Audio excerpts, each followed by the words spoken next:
My sister bragged at Christmas dinner not everyone can handle a real career in tech. She said it loudly, smiling as a few relatives laughed along. I stayed quiet and kept eating. Then my grandpa slowly set down his fork, looked at me and asked, "Is that not the startup you invested in last year?"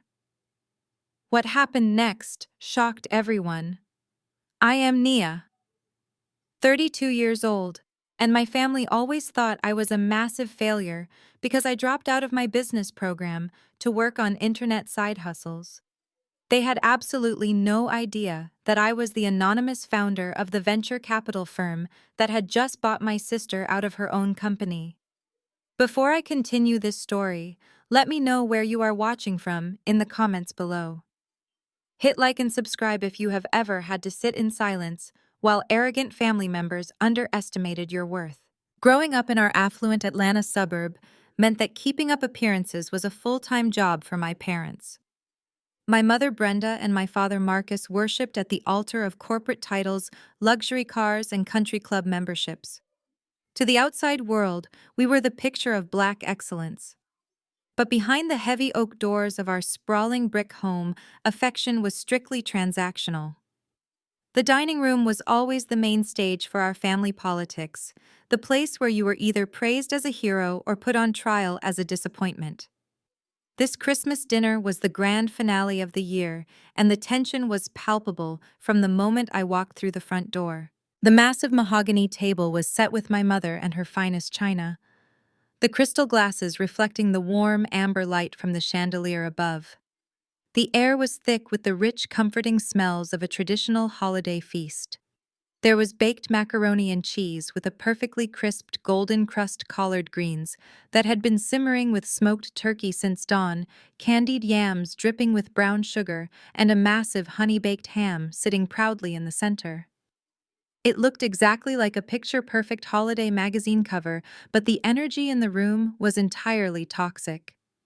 The clinking of heavy silver forks against porcelain plates sounded more like swords clashing than a peaceful family gathering. I sat quietly at the far corner of the table, gently swirling a glass of red wine, completely ignored by everyone. I was used to this designated spot at the edge of the family circle. Across from me sat the undeniable guests of honor, my younger sister Jasmine and her husband Brad. Jasmine had always been the golden child, the one who followed my parents' strict playbook for success, without ever questioning it. She got the right corporate job, climbed the management ladder, and married Brad. Brad was a 33-year-old white tech executive who constantly tried way too hard to fit in with our family, and my parents absolutely adored him for his executive status and his high salary. My mother hovered over Brad like he was a visiting dignitary. I watched in silent amusement as she completely bypassed my empty plate, carrying the massive serving platter of ham straight over to his side of the table. She carefully selected the thickest, most succulent center cut of the meat, placing it gently onto his plate, before scooping an extra large serving of macaroni and cheese right next to it. She patted his shoulder affectionately, beaming with pride, and asking if the temperature in the room was comfortable enough for him. Brad leaned back in his chair, wearing a fleece corporate vest over his button-down shirt, and flashed a cheesy smile. He swallowed a heavy bite and pointed his fork at my mother, loudly declaring that the food was absolutely boossin'. Hearing him use that slang so awkwardly made me want to cringe out of my own skin. But my father Marcus just laughed heartily, pouring Brad another glass of expensive bourbon. They praised Brad for closing another quarter with record sales at his tech company, treating him like a conquering hero. I just took a slow sip of my wine and observed the circus. 5 years ago, I had walked away from a prestigious Ivy League business program. I realized the traditional corporate path was suffocating, and I wanted to build my own consulting firm to invest in raw, overlooked talent. To my parents, leaving that program was an unforgivable betrayal. They labeled me a drifter, a massive disappointment, who was just playing around on the internet, while Jasmine built a real, respectable career. They never bothered to ask what my freelance consulting actually entailed. They never looked past my simple, unbranded cashmere sweaters to see the empire I was quietly building. and I certainly never bothered to correct them when my firm quietly grew into a massive venture capital powerhouse. I learned early on that moving in silence was my greatest protection against their constant judgment. The room was warm, filled with the crackle of the fireplace and the loud, booming laughter of my father. My Grandpa Langston sat beside me eating his meal slowly, his sharp eyes taking in every single dynamic at the table. He was a retired postal worker, a man of few words, and the only person in this house who ever saw me for who I truly was. He knew the truth about my business, but he kept my secret waiting for the perfect moment. As the dinner progressed, the conversation naturally shifted back to Jasmine and Brad, as it always did. Jasmine tapped her perfectly manicured nails against her crystal water glass.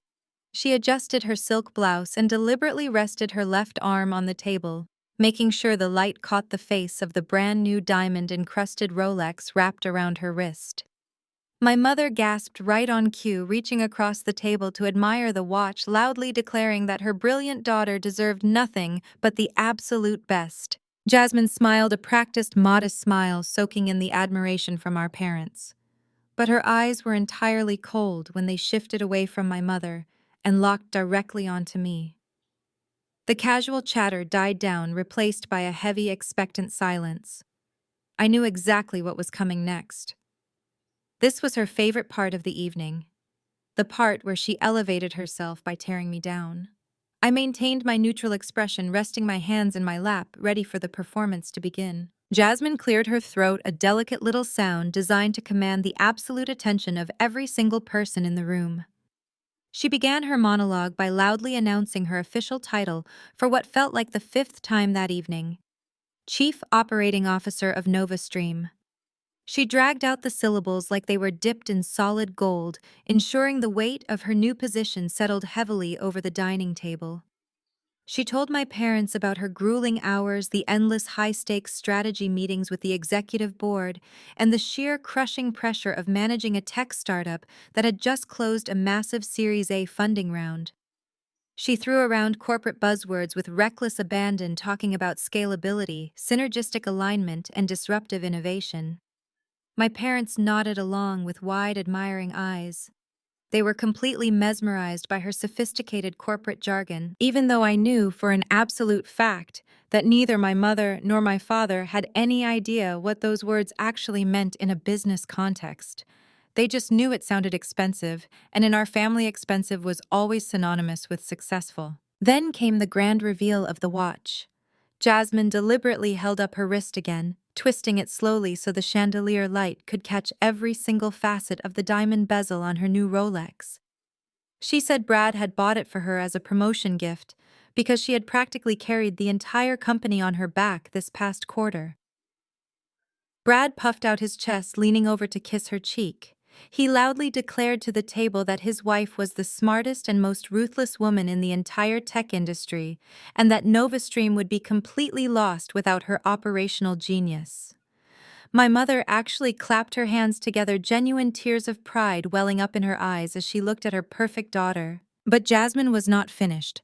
Her own success was never quite enough for her unless she could use it as a weapon. She needed a contrast to make her accomplishments shine even brighter, and I had always been her favorite dark background. She turned her perfectly contoured face toward me, her smile dripping with heavy condescension. The casual, celebratory energy in the room shifted instantly into something sharp and predatory. She said, "You know, Nia, I really wish you could experience what it feels like to be part of something real and impactful." The energy in a high-level corporate boardroom is just intoxicating. It takes serious dedication, a massive amount of grit, and a very high level of intellect to survive in the tech world. It is definitely not an environment that everyone can handle. She took a slow, deliberate sip of her sparkling water, letting the insult hang heavily in the warm air before she reached out to twist the knife. She tilted her head, putting on a mask of fake sibling concern. She said, "I mean, playing around with those little freelance projects on your laptop all day from your living room must be very relaxing. But do you not ever want to build an actual career? Do you not get tired of just drifting through life with no real direction and no real income?" The table grew dead silent. Even the quiet clinking of silverware against porcelain stopped completely. My father stopped chewing his food and looked over at me, waiting to see if I would finally break. Jasmine leaned forward, her voice taking on that sickly sweet tone that made my stomach turn. She said, "I still do not understand why you threw your entire life away. You had a guaranteed spot in the MBA program at Wharton. You were right there, Nia. You could have actually been somebody important. You could have made mom and dad proud. But you just quit. You completely dropped out to do what exactly? Write silly blog posts. Do internet consulting for nobodies who cannot afford real agencies. It is honestly just sad to watch you waste your potential year after year. You are 32 years old, Nia. You are living in a complete fantasy world while the rest of us are out here building real wealth and securing our family legacy." The mention of my MBA dropout status was an old familiar weapon in our family dynamic. 5 years ago, when I walked away from Wharton, it had caused a screaming match that fractured my relationship with my parents permanently. They could not understand that I was leaving a rigid, outdated academic system because I had already found a highly lucrative gap in the venture capital market.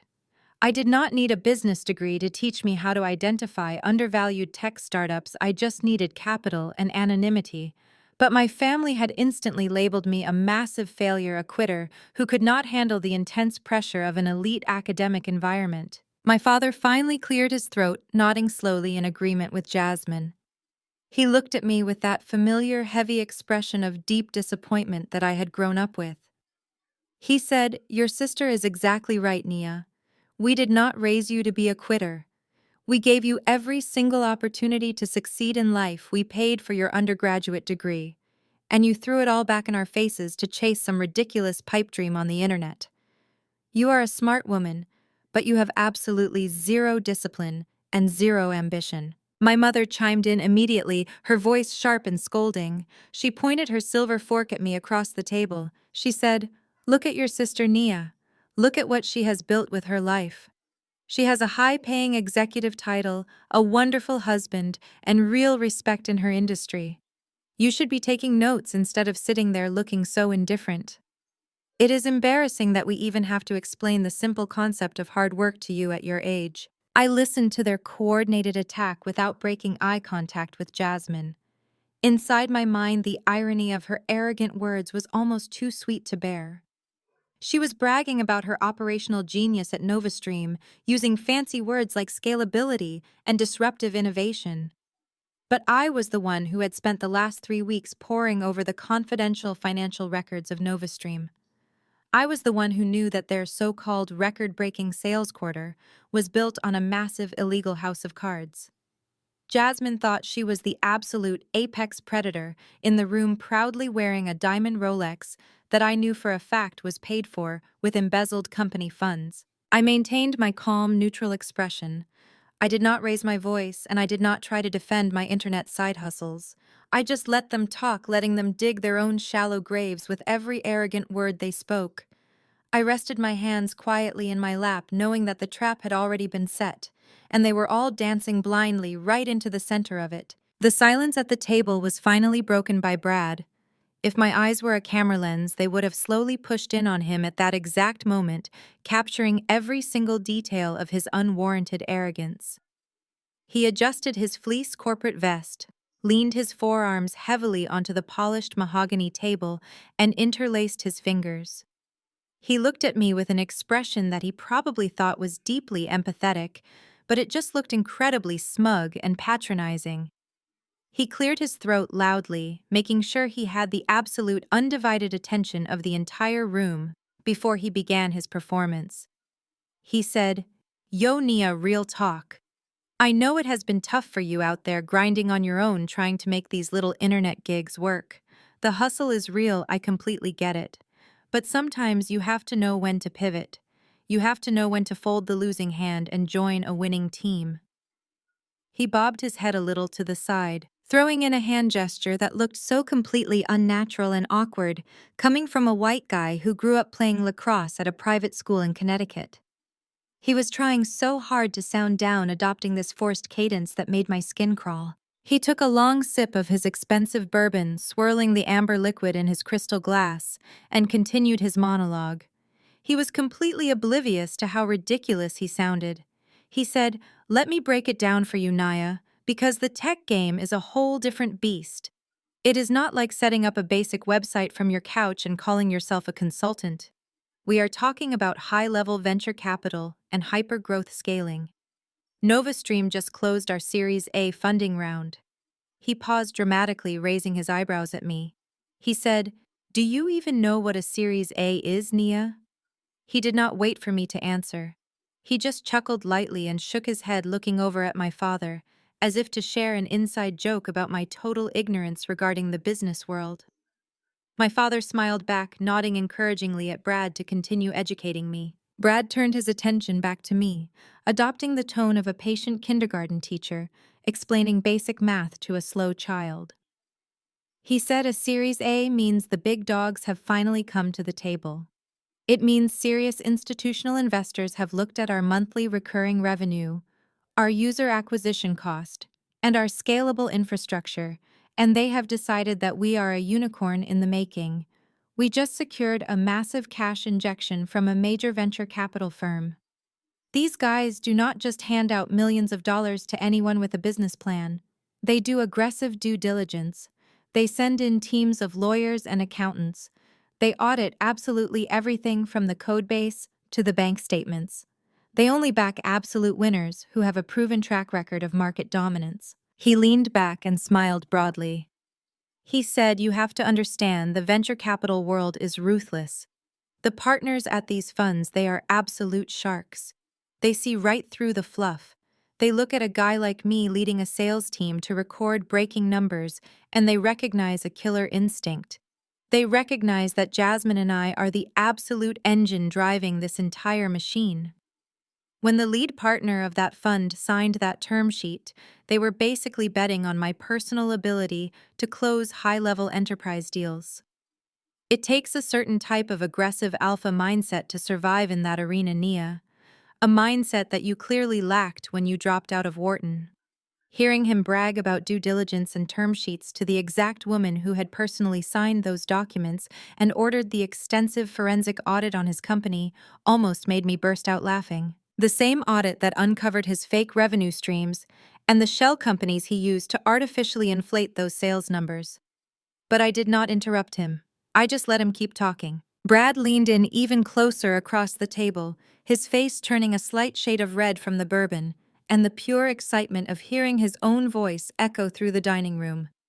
He said, "Because we are flush with cash now, we are aggressively expanding our operations across the board. We are scaling up our customer success department to handle the massive influx of new enterprise clients. Now, normally, we only hire candidates with a solid corporate background for these roles. We want people who know how to navigate a fast-paced tech ecosystem and use advanced relationship management software. But you are family, and family always looks out for family, right?" He smiled, showing all of his teeth. He said, "So, I am willing to throw you a bone here. I talked to the hiring manager yesterday, and I can get you an interview for a Tier 1 customer support associate position." He paused again, letting the magnitude of his supposed generosity sink in. He said, "It is an entry-level role, obviously.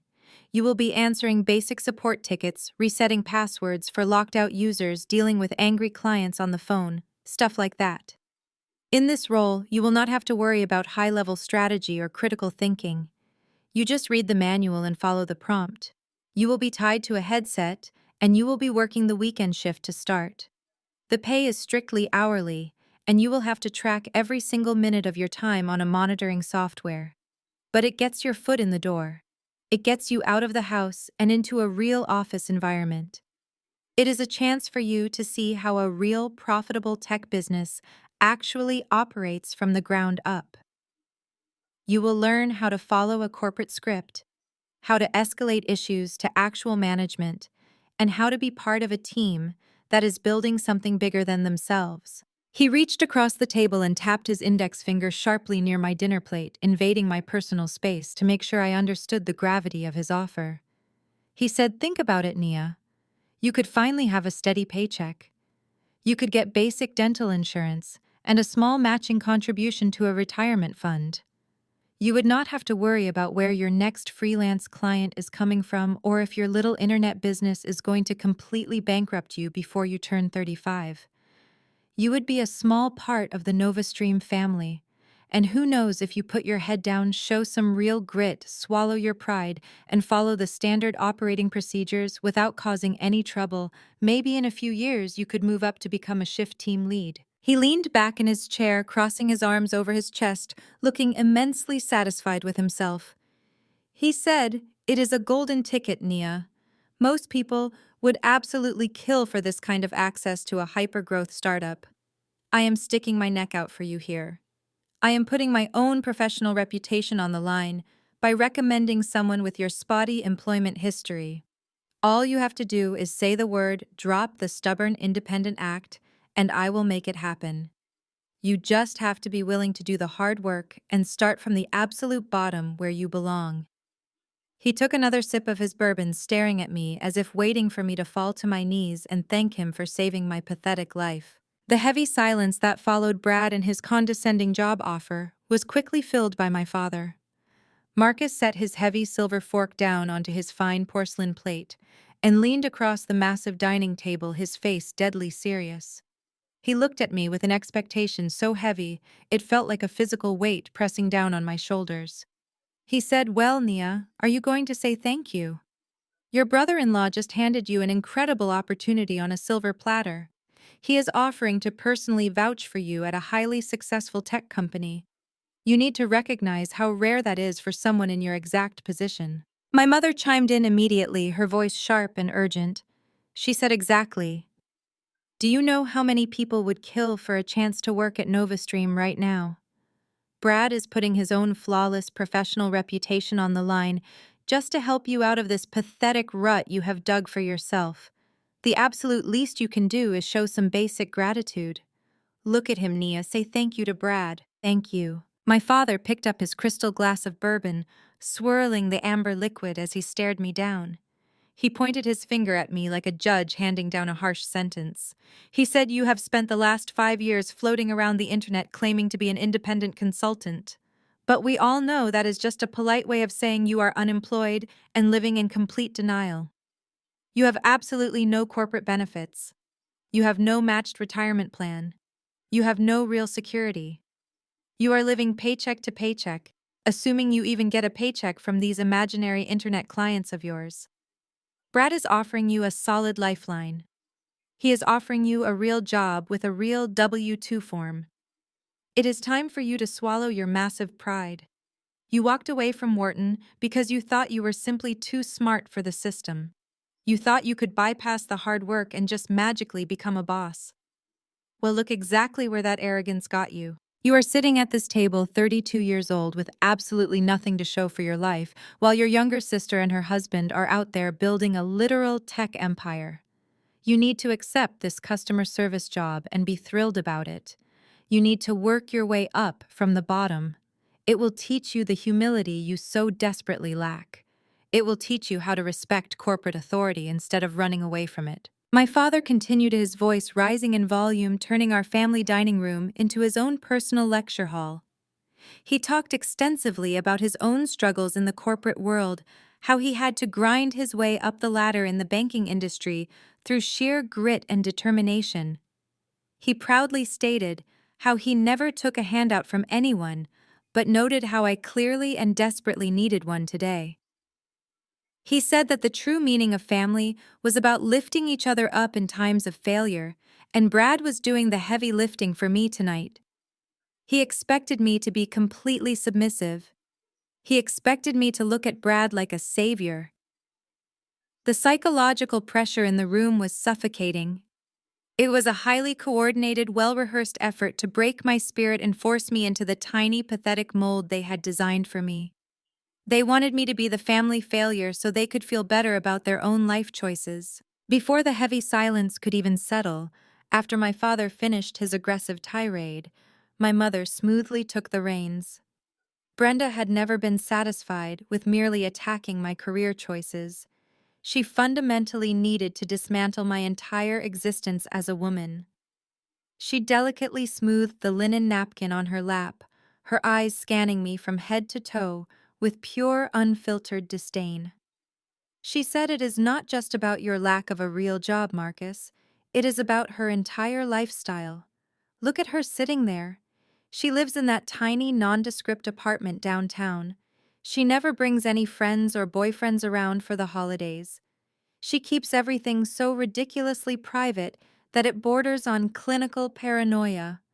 We never know what you are actually doing with your days, Nia. You completely shut your own family out of your life. My mother sighed heavily, executing a dramatic display of maternal suffering that she had perfected over decades of practice. She said, "You are 32 years old, Nia. You should be married by now. You should be building a beautiful home and hosting elegant holiday dinners exactly like this one. Instead, you isolate yourself like a hermit. You refuse to network with the right caliber of people. You stubbornly refuse to attend the country club events and the charity galas we invite you to. You just hide in your apartment behind your computer screen day and night. It is completely unnatural. A woman of your age and your background should not be living such a secretive, closed-off life. Do you have any idea how much it makes people talk?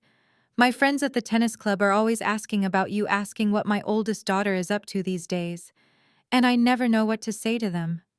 It is incredibly embarrassing for me to have to smile and pretend you are doing well, when the reality is my oldest daughter is just playing on the internet completely alone." She leaned forward, her voice dropping into a sharp, conspiratorial whisper that was intentionally meant to be heard by every single person at the table.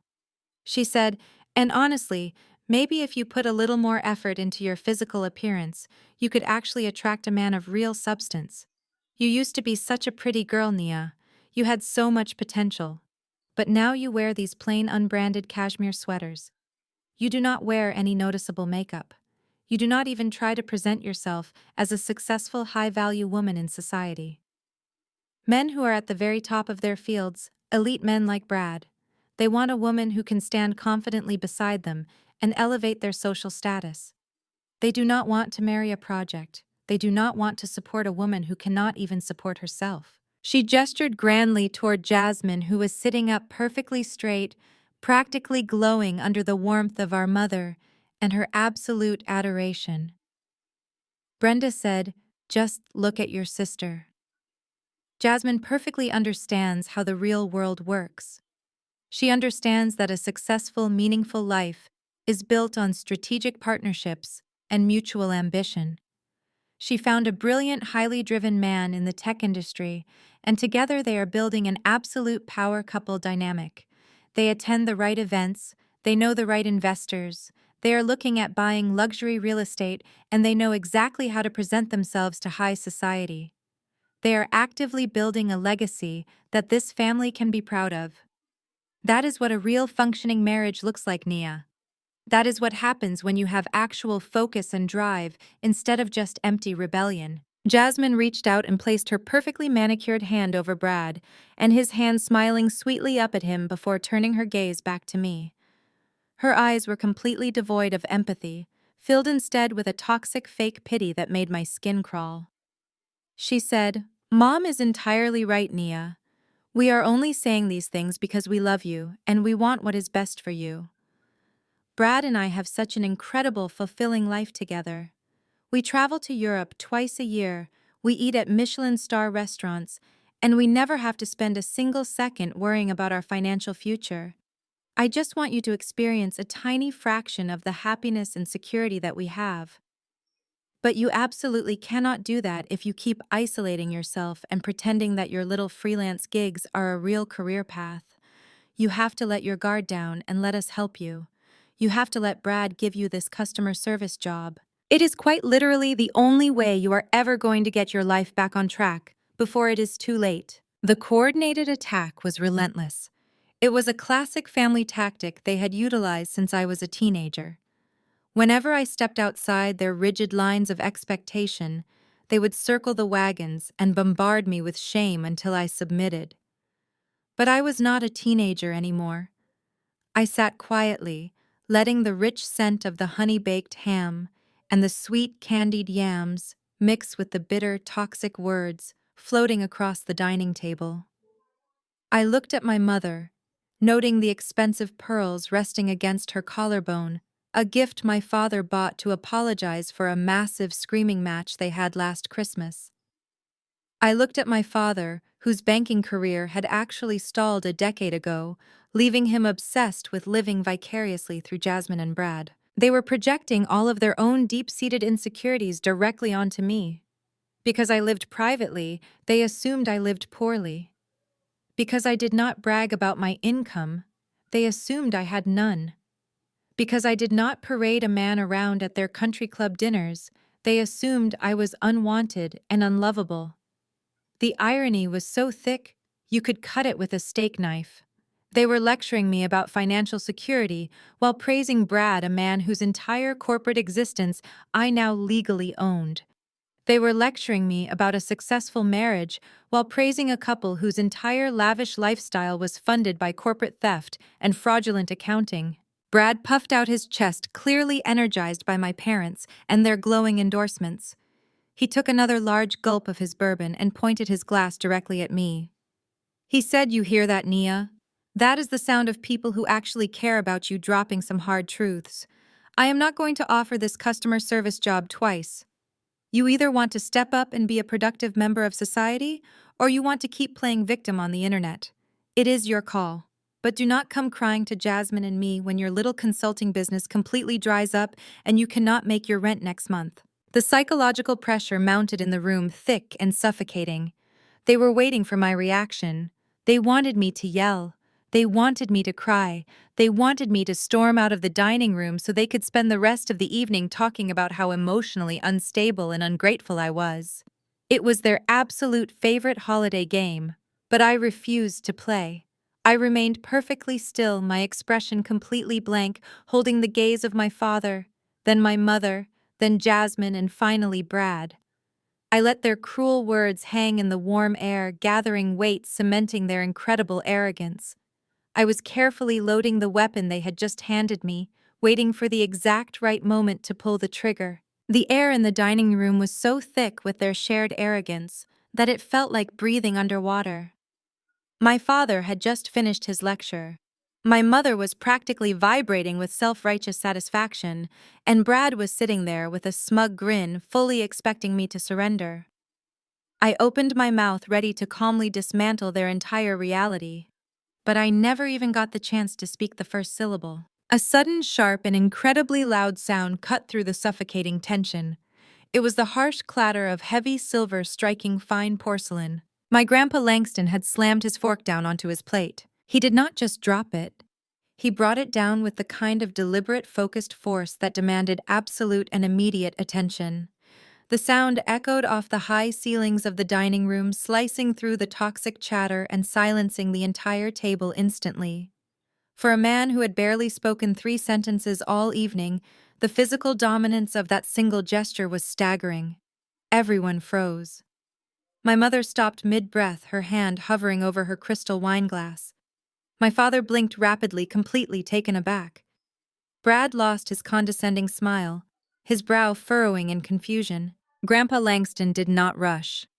He possessed the quiet, unshakable confidence of a man who had seen decades of real struggle and recognized cheap arrogance when he saw it.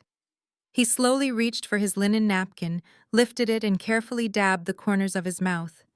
He folded the napkin and placed it neatly beside his plate. The crackling of the faux fireplace in the living room was suddenly the only sound in the entire house. He looked up, his sharp, observant eyes scanning the faces of my parents, then settling coldly on Brad and Jasmine. For a long, agonizing moment, he just looked at them. He looked at Brad in his expensive fleece vest, and he looked at Jasmine in her diamond-encrusted Rolex. His gaze was heavy with an intense, unspoken judgment that made Brad shift uncomfortably in his seat. Then Grandpa Langston turned his head slowly to his right, locking his eyes directly onto mine. His expression softened just a fraction, a tiny glint of amusement dancing in his dark eyes. He took a deep, steadying breath, ensuring that his voice would carry perfectly to every single corner of that massive dining room. He said, "Nia, Nova Stream, is that not the startup your fund just poured $15 million into last month?" He did not ask it like a question, he dropped it like a bomb. The words hung in the warm air, heavy and lethal, completely obliterating the reality my family had spent the last 2 hours carefully constructing. $15 million. Your fund. The sheer magnitude of those phrases collided violently with the pathetic image they had painted of me just moments before. If my eyes were a camera lens, I would have captured the exact beautiful second that the cognitive dissonance fractured their minds. It was a masterpiece of human reaction. The deadly silence that filled the dining room was no longer the oppressive silence of my isolation. It was the deafening silence of their absolute shock. I watched Brad first. The smug, patronizing tech executive persona literally melted off his face. His pale complexion drained of all color, leaving him looking like a terrified ghost. His brain, conditioned to analyze venture capital metrics and funding rounds, was violently short-circuiting as it tried to process the information. He knew exactly what had happened last month. NovaStream had indeed received a massive $15 million cash injection from a stealth venture capital firm called Onyx Capital Partners. It was the exact funding round he had been bragging about all evening. The realization that the sister-in-law he had just offered a minimum wage customer service job to was the architect of that deal was physically breaking him. His jaw went slack, and his eyes darted wildly between Grandpa Langston and me, searching for any sign that this was a cruel, elaborate joke. Jasmine looked even worse. My golden child sister, the supposed chief operating officer of the year, sat completely frozen. Her perfectly manicured hand, the one heavy with the Rolex she loved so much, trembled slightly where it rested against the white tablecloth. The confident, predatory gleam in her eyes had been instantly replaced by sheer, unadulterated panic. She opened her mouth to speak, to deny it, to laugh it off, but no sound came out. She just stared at me, her chest rising and falling rapidly as the implications of our grandfather and his words crashed down on her. If I owned the fund that capitalized her company, I effectively owned her. The power dynamic had not just shifted, it had inverted completely. My parents were entirely lost in the shockwave. My father, Marcus, looked as though he had been physically struck across the face. His mouth opened and closed like a fish out of water. He looked from his father to me, trying to reconcile the daughter he thought was a penniless internet drifter with the phrase $15 million. My mother, Brenda, was the first one to desperately try and put the shattered pieces of her perfect world back together. She let out a nervous, high-pitched laugh that sounded completely unhinged in the dead, silent room. She leaned forward, waving her hand dismissively at Grandpa Langston, though her hand was shaking visibly. She said, "Oh, Dad, you are getting confused again. You must have misunderstood what Nia told you. Nia does not have a fund. She just does little freelance projects. Brad is the one who works at NovaStream. Brad is the one who just got the funding. You are just mixing up the names, Dad. It is time for your medication, I think." She looked around the table, practically begging anyone to agree with her narrative. But Grandpa Langston did not retreat. He did not let her gaslight him or protect her fragile worldview. He leaned forward, planting his elbows firmly on the table, projecting an absolute authority that no one dared challenge. He looked directly at my mother, his voice cold and steady like steel. He said, "I am not confused, Brenda. My mind is sharper than it has ever been. I know exactly what I am saying, and I know exactly who is sitting next to me. I have seen the legal paperwork. I have seen the Delaware incorporation documents. I watched her build Onyx Capital from the ground up, while you and Marcus were too busy calling her a failure to actually pay attention to her brilliance. So do not sit there and patronize me, and do not you dare patronize her ever again." He turned his sharp gaze back to Brad, who was currently gripping the edges of the table so hard his knuckles were completely white. Grandpa Langston pointed a weathered, calloused finger directly at the terrified tech executive. He said, "You wanted to throw my granddaughter a bone, Brad. You wanted to offer her a job answering phones. You should be down on your knees thanking God she does not fire you and your wife before dessert is even served. Because from where I am sitting, she is the one who signs your paychecks. She is the one who owns your company." The absolute finality in his voice was devastating. There was no room left for denial. He had laid out the truth with surgical precision, leaving my family completely exposed. The camera lens of my mind panned slowly across the table, taking in the beautiful destruction. The extravagant Christmas dinner, the honey-baked ham, the expensive crystal glasses, all of it faded into the background. The only thing that mattered was the sheer terror radiating from Brad and Jasmine.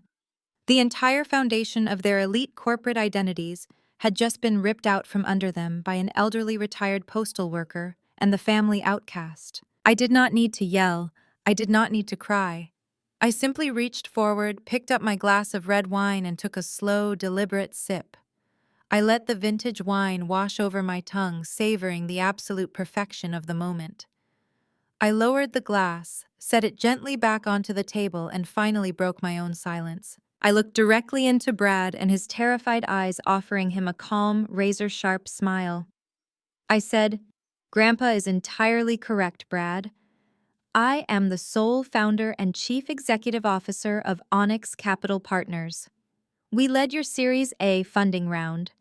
We own 60% of NovaStream. So tell me again about that entry-level customer service role. I would love to hear more about how I can follow your standard operating procedures." The air in the room was completely electrified. I had pulled the trigger and the impact was absolutely spectacular. For a split second, Brad just stared at me, his brain completely unable to process the absolute reality of what I had just said. Then he threw his head back and let out a loud, barking laugh. It was a harsh, forced, completely unhinged sound that scraped against the walls of the dining room. He slapped his hand down flat against the mahogany table, shaking his head rapidly as he looked around at my parents and Jasmine.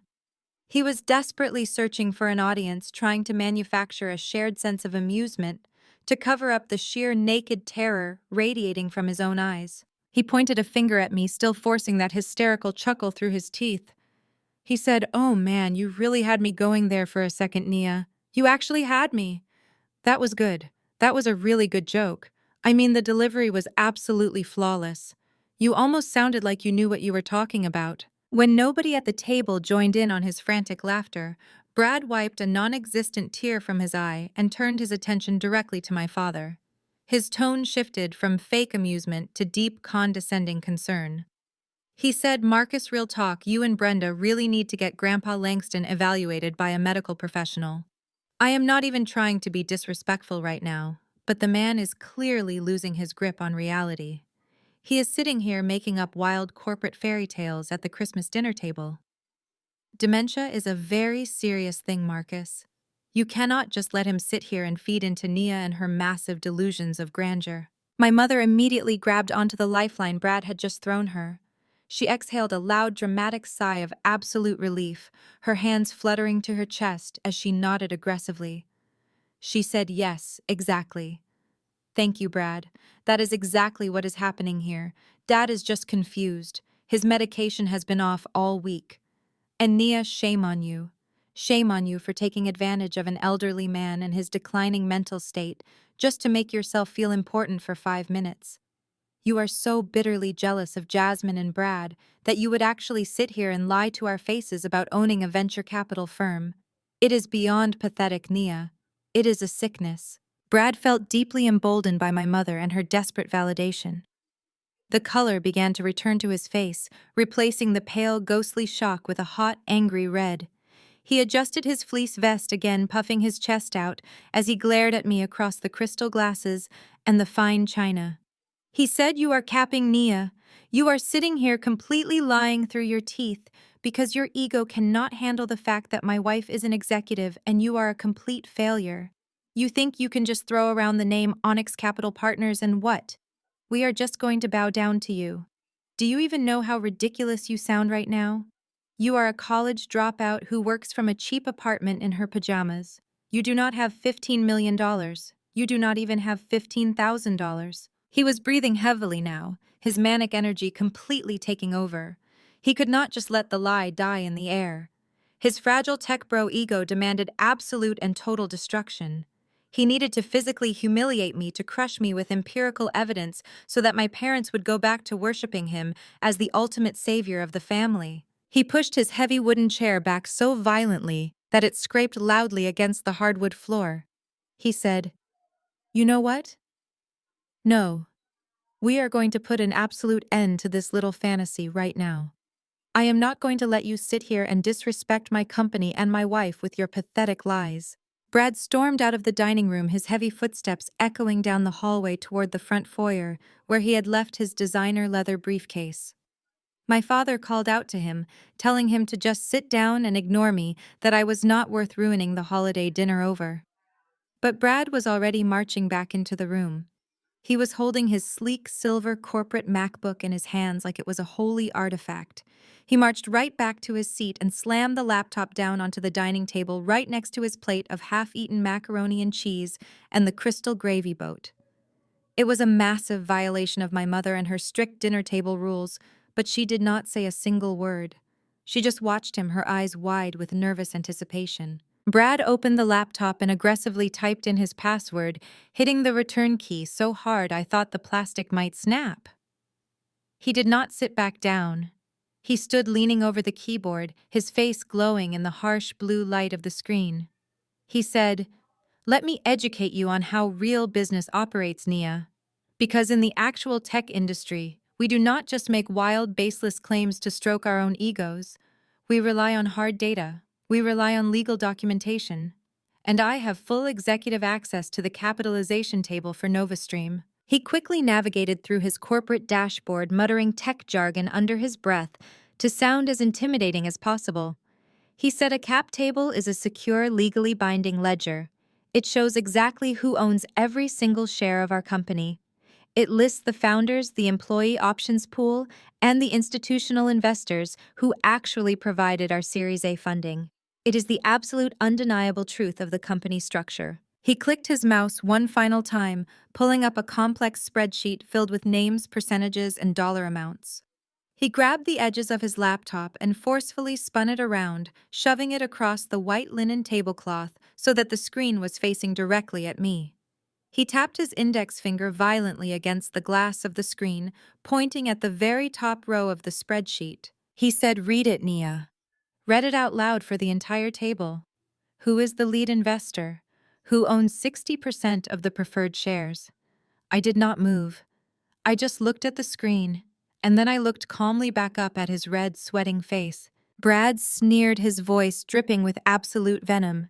He said, "I will read it for you since you clearly cannot process basic information. It says Onyx Capital Partners. It does not say Nia Jackson. It does not say your little freelance consulting agency. Onyx is a massive multi-million-dollar institutional fund run by serious Wall Street sharks who actually know how to manage capital. They are a faceless corporate entity operating out of a high-rise in Delaware. The people running Onyx are ruthless, aggressive business tycoons who would chew you up and spit you out before you even made it past their lobby security. They are not 32-year-old dropouts wearing unbranded sweaters. They have absolutely nothing to do with you, and you have absolutely nothing to do with them." He pulled the laptop back toward himself, slamming the lid shut with a loud, satisfying crack. He crossed his arms over his chest, looking down at me with an expression of pure, unadulterated triumph. He had presented his definitive proof. He had completely destroyed my ridiculous claim in front of my entire family. He said, "So please do us all a massive favor and stop trying to hijack my success. You are a failure, Nia. You have always been a failure, and lying about owning a venture capital firm is not going to magically change your bank account. It just makes you look desperate and completely unhinged. Now I suggest you apologize to my wife for trying to ruin her promotion dinner, and then I suggest you leave. Because quite frankly, your presence here is just depressing." Brad looked over at Jasmine, expecting her to smile back at him, expecting her to join in on the victory lap. But Jasmine was not smiling. Her face was the color of chalk. She was staring at me, her eyes wide with a dawning, absolute horror. Because unlike Brad, who only saw the name of the firm on the spreadsheet, Jasmine was the chief operating officer. She was the one who had handled the initial due diligence emails. and she was slowly realizing that the corporate attorney representing Onyx Capital had insisted on an absolute non-disclosure agreement regarding the identity of their managing partner. The room fell deadly silent again. Brad stood there proud and defiant, completely unaware that he had just handed me the exact weapon I needed to finish the execution. I smiled. It was not a forced, frantic smile like the one Brad had just displayed. It was a genuine, relaxed expression of absolute control. I did not raise my voice, and I certainly did not scramble to defend myself against his ridiculous accusations. I simply reached down to the floor, where my leather tote bag was resting against the leg of my heavy wooden chair. I pulled out my silver tablet, unlocking the screen with a quick tap of my finger. Brad scoffed loudly, rolling his eyes as he crossed his arms even tighter over his chest. He asked me if I was going to show the table a motivational blog post about how to fake it until you make it. He told me to put the toy away and show some respect. I ignored him entirely. I tapped the screen casting icon on my tablet and selected the massive 85-inch smart television mounted on the wall in the adjacent living room. The television was perfectly visible from the dining table positioned directly behind where Brad was standing. The television chimed softly, automatically powering on. The sudden bright light from the massive screen cast a cool, sharp blue glow across the dining room, cutting right through the warm, traditional amber light of my mother and her crystal chandelier. Everyone turned their heads instinctively to look at the screen. The casual holiday atmosphere was completely dead, replaced by the sterile high-stakes tension of a corporate boardroom. I opened my secure files application. I said, "You are absolutely right about one thing, Brad. Real business does not operate on wild, baseless claims to stroke our own egos. It operates on legally binding documentation. And while a capitalization table is a cute little spreadsheet for middle management to look at, it is absolutely not the bottom of the rabbit hole. Institutional investors, especially stealth venture capital funds operating at my level, do not operate like amateur angel investors. We use complex layers of corporate protection holding companies and strict non-disclosure agreements to maintain our complete anonymity." I swiped across my screen, bringing up the official government portal for the State of Delaware Division of Corporations. I clicked on the corporate entity search bar and typed in Onyx Capital Partners. The massive television mirrored my every single move in flawless high definition. The search results populated instantly on the screen. I clicked on the Master Operating Agreement, the fully unredacted version that is kept strictly confidential from the general public and certainly kept entirely out of the hands of low-level sales executives like Brad. The official legal document appeared on the television screen, complete with government watermarks and filing stamps. I used my fingers to pinch and zoom in on the tablet, magnifying the bottom half of the final page so that the text was incredibly large. It was large enough for even my mother to read clearly from her seat at the far end of the dining table. I looked up at Brad, whose arrogant, victorious smirk had suddenly frozen into a rigid, painful grimace. I said, "Read it, Brad. Since you are the absolute expert on corporate structure and venture capital funding, please read the name of the sole managing member and chief executive officer of the fund that currently owns the majority of your entire professional existence." Brad turned his head slowly to look at the television behind him. He squinted at the glowing screen. The hot, angry red color that had flushed his cheeks just moments ago completely drained away, leaving his face the color of wet ash. His jaw went entirely slack and his mouth hung open as he read the bold black text on the screen. It clearly stated my full legal name, Nia Elizabeth Jackson. Right below my name was my official signature, followed by my title as Managing Partner and Founder of Onyx Capital Partners. Underneath that text was the exact same corporate seal that Brad had seen stamped on his Series A funding term sheets last month. It was undeniable. It was absolute empirical proof broadcast in 85 inches of high-definition reality. Jasmine let out a small, breathless gasp. It was a pathetic, broken sound like all the air had been violently punched straight out of her lungs. She slumped back heavily into her dining chair, her perfect posture completely collapsing. Her shoulders dropped, and she stared at the television with wide, unblinking eyes. The diamond-encrusted Rolex on her wrist, the one she had proudly flashed in my face just 30 minutes ago, suddenly looked incredibly heavy. It looked like a brilliant, sparkling shackle that she had unknowingly clamped onto her own arm. As the chief operating officer, she actually understood the terrifying magnitude of what was on that screen. She knew that as the majority shareholder and the head of the venture capital firm that funded them, I held absolute power. I had the legal authority to freeze company assets, terminate executive contracts, block their bonuses, and dissolve the entire board of directors. Her lavish lifestyle, her expensive vacations, her entire elite tech identity was resting squarely in the palm of my hand. My father stood up slowly from his chair. His expensive linen napkin slipped off his lap and fell silently to the hardwood floor. He walked 2 steps closer to the living room, taking his reading glasses out of the breast pocket of his shirt and sliding them onto his face with shaking hands. He stared at the television screen as if it were an alien artifact that had just crash-landed in his house. He traced his fingers through the empty air, mimicking the letters of my name on the document. He whispered my name softly to himself, completely paralyzed by the sheer magnitude of the wealth and power sitting right at his dining table.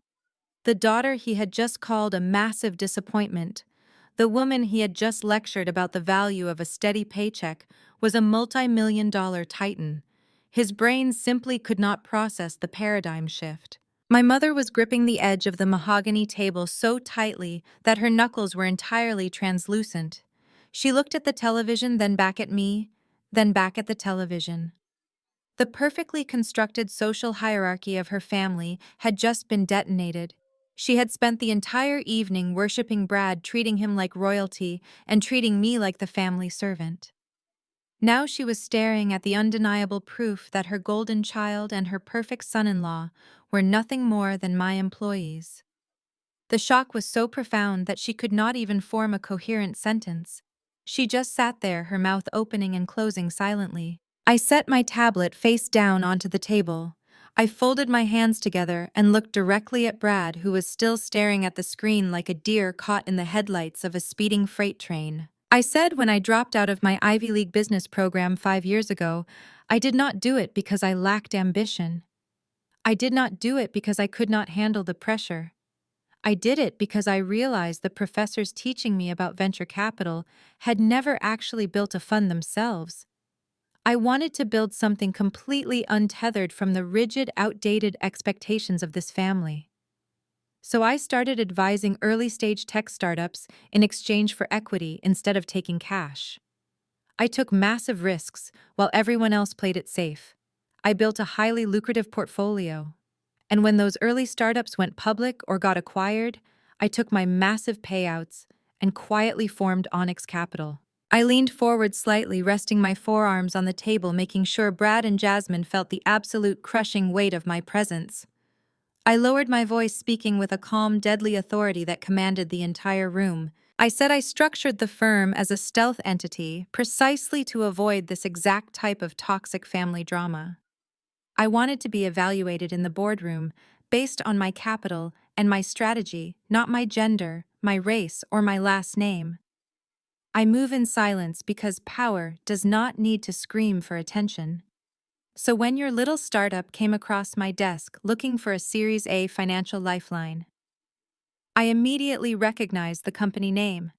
I authorized the investment, but I ordered my legal team to wrap the entire deal in strict non-disclosure agreements. I did that specifically so that you and Jasmine would never know you were pitching your entire corporate future to the sister you love to humiliate. The dining room was absolutely motionless. The grandfather clock in the hallway ticked loudly, marking the seconds of their total defeat. No one dared to speak. No one dared to move. The heavy, suffocating arrogance that had filled the room just moments before had been completely incinerated. I was no longer the black sheep sitting quietly in the corner of the table. I was the absolute apex predator, and I had just locked the doors to the cage. The silence that followed my revelations stretched until it became physically agonizing. The air in the dining room felt completely stagnant, heavy with the suffocating realization of what I had just accomplished. Jasmine was the first person to attempt to break the tension, though attempt was an incredibly generous word for the pathetic display she put on. She opened her mouth, closed it, and swallowed hard, her throat bobbing visibly. The confident, articulate chief operating officer, who had just spent an hour lecturing me on corporate synergy and executive leadership, was completely gone. In her place sat a terrified, stammering woman whose entire constructed reality was collapsing around her. She finally managed to force a sound out of her mouth, her voice trembling so badly she sounded like a frightened child. She said, "Nia, I do not understand. This makes absolutely no sense. If you are the managing partner of Onyx Capital, why did you not just tell us? We are your family. We are your own flesh and blood." She reached her hand out across the wide mahogany table, her fingers twitching nervously. The diamond-encrusted Rolex caught the ambient light from the chandelier one last pathetic time. She stammered again, saying we had due diligence meetings. Brad and I presented our quarterly financial models to the Onyx Board of Directors. Why did you hide behind lawyers? We could have celebrated this massive deal together as a family. I would never have said those harsh things to you if I knew you were the one who saved my company. I would have thanked you properly. I just stared at her outstretched hand. I did not move a single muscle to meet it. Her conditional love was so transparent it was almost offensive. I did not interrupt her rambling because I wanted her to hear exactly how desperate she sounded. She was not apologizing for being a cruel, condescending sister. She was only apologizing because she had just realized she was being cruel to her boss. Before Jasmine could embarrass herself any further, my father suddenly sprang into action. It was a remarkable, almost terrifying psychological pivot. The man who had just aggressively demanded I accept a minimum wage customer service job abruptly smoothed down his silk tie and cleared his throat loudly. The heavy, dark disappointment that had clouded his face all evening vanished entirely. It was instantly replaced by a wide, forced, and entirely fake smile of deep paternal pride. He pushed his heavy wooden chair back and walked around the edge of the large dining table, stepping right over his dropped linen napkin, and positioned himself closer to me. He raised his hands in a grand gesture of surrender and laughed heartily. It was a rich, booming laugh that echoed off the dining room walls, sounding so incredibly out of place amidst the absolute devastation of the room. He said, "Well, I have to admit, you really pulled a massive one over on us, Nia. You really did get us." He looked over at my mother, nodding enthusiastically, as if they were sharing a wonderful, heartwarming family moment instead of a total shift in power. He said, "Brenda, look at our oldest daughter. Just look at what she has built in secret. Did I not always say she had the absolute sharpest mind in this entire family? I always knew it. I always knew you were destined for absolute greatness, Nia." My father placed his hand on the back of my chair, leaning in close, smelling heavily of expensive bourbon and cheap hypocrisy. He said, "You dropping out of Wharton, the intense secrecy, the independent consulting gigs, it was all part of a brilliant master plan. You were playing four-dimensional chess, while the rest of us were just playing checkers." He patted my chair, his voice swelling with manufactured emotion and fake admiration. He said, "You are the absolute pride of the family, Nia. You took the fundamental lessons about hard work, determination, and financial independence that I taught you growing up, and you applied them perfectly. You did it your own way, and you beat the system. I could not possibly be more proud of the brilliant woman you have become. We need to open a bottle of vintage champagne right now. We need to celebrate Onyx Capital Partners properly." He even tried to rationalize his previous insults. He chuckled nervously and said, "You know, everything we said to you tonight, it was just tough love, Nia. We push you hard because we know your absolute potential. We just wanted to light a fire under you to make sure you were not settling for less than you deserve." And clearly, our tough love worked beautifully. I slowly turned my head to look at his hand resting on the polished wood of my chair. Then I looked up into his eyes. The fake warmth in his expression faltered immediately under my cold, unblinking stare. I did not smile. I did not laugh at his terrible joke. I did not accept his desperate, transparent olive branch. I said, "Do not touch my chair, Marcus. And do not dare pretend for a single second that you had absolutely anything to do with my success. You do not get to claim the finish line when you spent the entire race actively trying to break my legs. My father slowly pulled his hand back, as if the wood had suddenly caught fire, the fake smile freezing permanently on his face. I kept my voice perfectly level, letting the absolute truth cut through his pathetic attempt at emotional manipulation. I said 5 minutes ago, you called me a massive failure. You said I had zero discipline, zero ambition, and zero respect for corporate authority. You said I was a broke, unemployed drifter, living in complete denial. You sat right there at the head of this table and told me to swallow my massive pride and beg Brad for an entry-level job answering phones, because it was the only way I would ever amount to anything in this lifetime. I leaned forward, making sure he heard every single syllable loud and clear. I said you did not see four-dimensional chess 5 minutes ago. You saw a convenient target. You saw someone you could comfortably step on to make yourself feel infinitely better about your own stalled banking career. You did not praise my sharp mind when I left the Wharton program. You called me an unforgivable embarrassment to the family name. You only decided I was the pride of the family the exact second you saw $15 million attached to my legal identity. Your tough love is a complete myth. It was just plain unfiltered cruelty. I turned my attention across the table to my mother Brenda, who was still sitting frozen in a state of absolute shock. I said, "And do not think I forgot your speech either. You just spent 30 minutes dissecting my private lifestyle, telling me my clothes were cheap, my apartment was pathetic, and that no elite man of substance would ever want to marry me. You told me I needed to take detailed notes from Jasmine because she knew how to build a real family legacy. Well, take a good look at your golden child now. I am the legacy. I built the empire that funded her perfect little corporate fantasy." I looked back at my father. He was shifting his weight nervously from side to side, completely exposed. He tried to speak, tried to formulate another weak excuse about family bonds and forgiveness, but I cut him off immediately. I said your pride is completely worthless to me now. It is entirely transactional. You only respect power, and you only respect money. For 5 years, I gave you every single opportunity to love me simply because I was your daughter.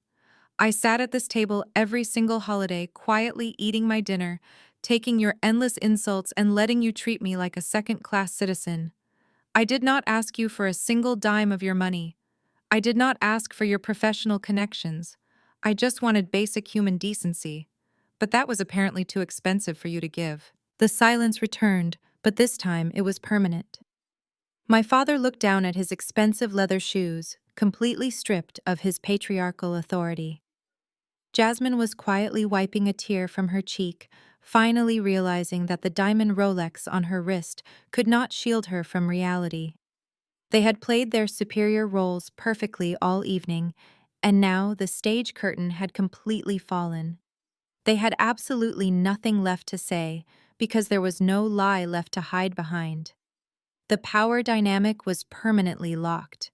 They were entirely at my mercy, and they knew I had none left to give. My mother was not like my father. Marcus was a coward who would instantly bow to whoever held the most capital in the room. But Brenda was a woman whose entire psychological framework relied on maintaining absolute dominance over her children. As the suffocating silence stretched on, I watched her mind frantically calculate a way out of the corner I had just painted her into. She could not accept defeat. She could not accept that I was fundamentally better and far more successful than her golden child. So she did what every classic narcissist does when confronted with undeniable, irrefutable truth. She completely flipped the script and made herself the ultimate victim of the situation. Brenda suddenly pushed her chair back, the heavy wood scraping harshly against the polished floor. She did not stand up, but she leaned far across the massive dining table, her face flushing with a deep, furious red. The initial shock in her eyes morphed directly into pure, unadulterated rage. She slammed her perfectly manicured hand flat onto the table, rattling the fine china in her crystal wineglass. She said, "How dare you? How absolutely dare you sit there and speak to your father like that? And how dare you do this to us? She pointed a trembling finger directly at my face, her voice rising in pitch until it was practically a shriek echoing through the room. She said you sat there for 5 entire years pretending to be poor. You let us worry sick about your future. You let your own mother lose sleep at night, agonizing over what was going to happen to you because you stubbornly refused to get a real job. You intentionally deceived your own flesh and blood just so you could set up this sick, twisted little ambush at a family holiday dinner. You are completely malicious, Nia. You are an absolute sociopath. I let her yell. I did not interrupt her. It was genuinely fascinating to watch her rewrite our family history in real time. She had never lost a single second of sleep worrying about my well-being or my happiness. She had only ever worried about how my perceived failure made her look to her elite friends at the country club. She continued her aggressive tirade, her breathing becoming heavy and ragged. She said you knew Brad and Jasmine were working at NovaStream. You knew it perfectly well, and instead of calling your sister and celebrating this massive investment, you hid behind corporate lawyers like a coward. You let them walk into those boardrooms and pitch their hearts out to your employees, while you probably sat in your luxury office and laughed at them. You intentionally orchestrated this entire evening just to humiliate your sister in front of her own husband. It is disgusting. It is the most vindictive, hateful thing I have ever seen a human being do to their own family. She took a deep, shaky breath, adjusting her expensive pearl necklace, as if trying to physically restore her own shattered maternal authority. Her eyes darted rapidly between me, the glowing television screen in the living room, still boldly displaying my corporate ownership documents, and the terrified pale faces of Brad and Jasmine. Her brain was working overtime to figure out how to extract maximum financial value from a situation she no longer controlled. To Brenda, wealth was never something earned through individual sacrifice or brilliant strategy. Wealth was simply a communal family asset, provided she was the one dictating exactly how it was distributed. She said, "But fine, fine. If this is the reality we are dealing with now, then we are going to fix it. We are going to fix it right now tonight before anyone leaves this dining table." She looked at me with an expression of absolute breathtaking entitlement, completely erasing the reality that she had zero leverage in this negotiation. She said, "You are the boss. You own the venture capital fund that owns their company. That means you have the absolute power to make things right. You have put your younger sister through immense psychological trauma tonight. You have completely humiliated her husband and undermined his confidence. If you want to remain a part of this family, if you want me to ever forgive you for this ridiculous and cruel deception, you are going to compensate them for the emotional damage you have just done." I tilted my head, keeping my expression perfectly neutral. I was genuinely curious to see exactly how deep her delusion ran. I asked her what exactly she thought adequate compensation looked like. Brenda did not even hesitate. She spoke with the crisp, demanding tone of a wealthy customer complaining to a retail manager. She said, "First of all, you are going to give Jasmine an immediate and substantial raise. She is the chief operating officer of your company, and she works grueling, exhausting hours to make sure your investment is profitable. You are going to double her base salary effective tomorrow morning. She deserves to be paid appropriately for the incredible value she brings to your portfolio, and she should not have to worry about paying off her car or her credit cards when her sister is a multimillionaire." She held up a second finger, her eyes wide and manic with greed. She said, "Secondly, you are going to transfer 5% of the total company equity directly to Jasmine and Brad. And I do not mean employee stock options that vest over 4 or 5 years. I mean 5% fully vested transferred legally into their personal names by the end of this week. It is a tiny fraction of what you own, Nia. You will not even notice it is gone from your massive portfolio. But it will give them the absolute financial security they deserve after you so viciously threatened their livelihood and their professional pride tonight." My mother looked over at Brad, offering him a look of deep maternal sympathy, completely ignoring the fact that he was currently sweating through his shirt in absolute terror. She looked back at me and said, "Brad is a brilliant salesman. He just told us he secured a massive Series A funding round, which apparently was your money. You should be thanking him for bringing such a lucrative deal directly to your doorstep."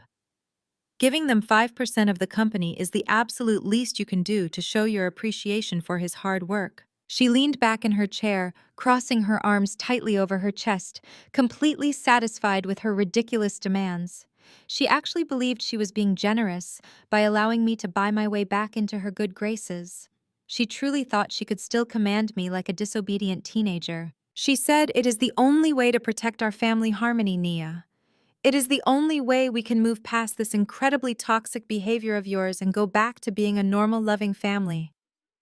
You owe us this. We raised you. We fed you. We put a roof over your head and paid for your undergraduate degree. You have millions of dollars sitting in a bank account that you do not even need because you live like a complete hermit. Your sister is out here trying to build a real legacy and a real life. You are going to give them the equity, you are going to double her salary, and you are going to apologize to Brad for disrespecting his professional integrity." She leaned forward one last time, her voice dropping into a harsh, threatening whisper. She said, "If you do not agree to these terms right now, you can get up from this table, walk out that front door, and never come back. I will never speak to you again, and you will be completely dead to this family." The absolute audacity of her demands hung in the air, mixing with the scent of the holiday food that had long since gone cold on our plates. She had just issued the ultimate maternal ultimatum. She was threatening me with the exact same isolation and abandonment that had terrified me when I was a child.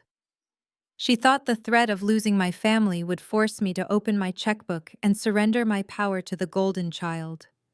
She thought I was still desperately craving her conditional love. I looked at her, truly seeing her for the very first time.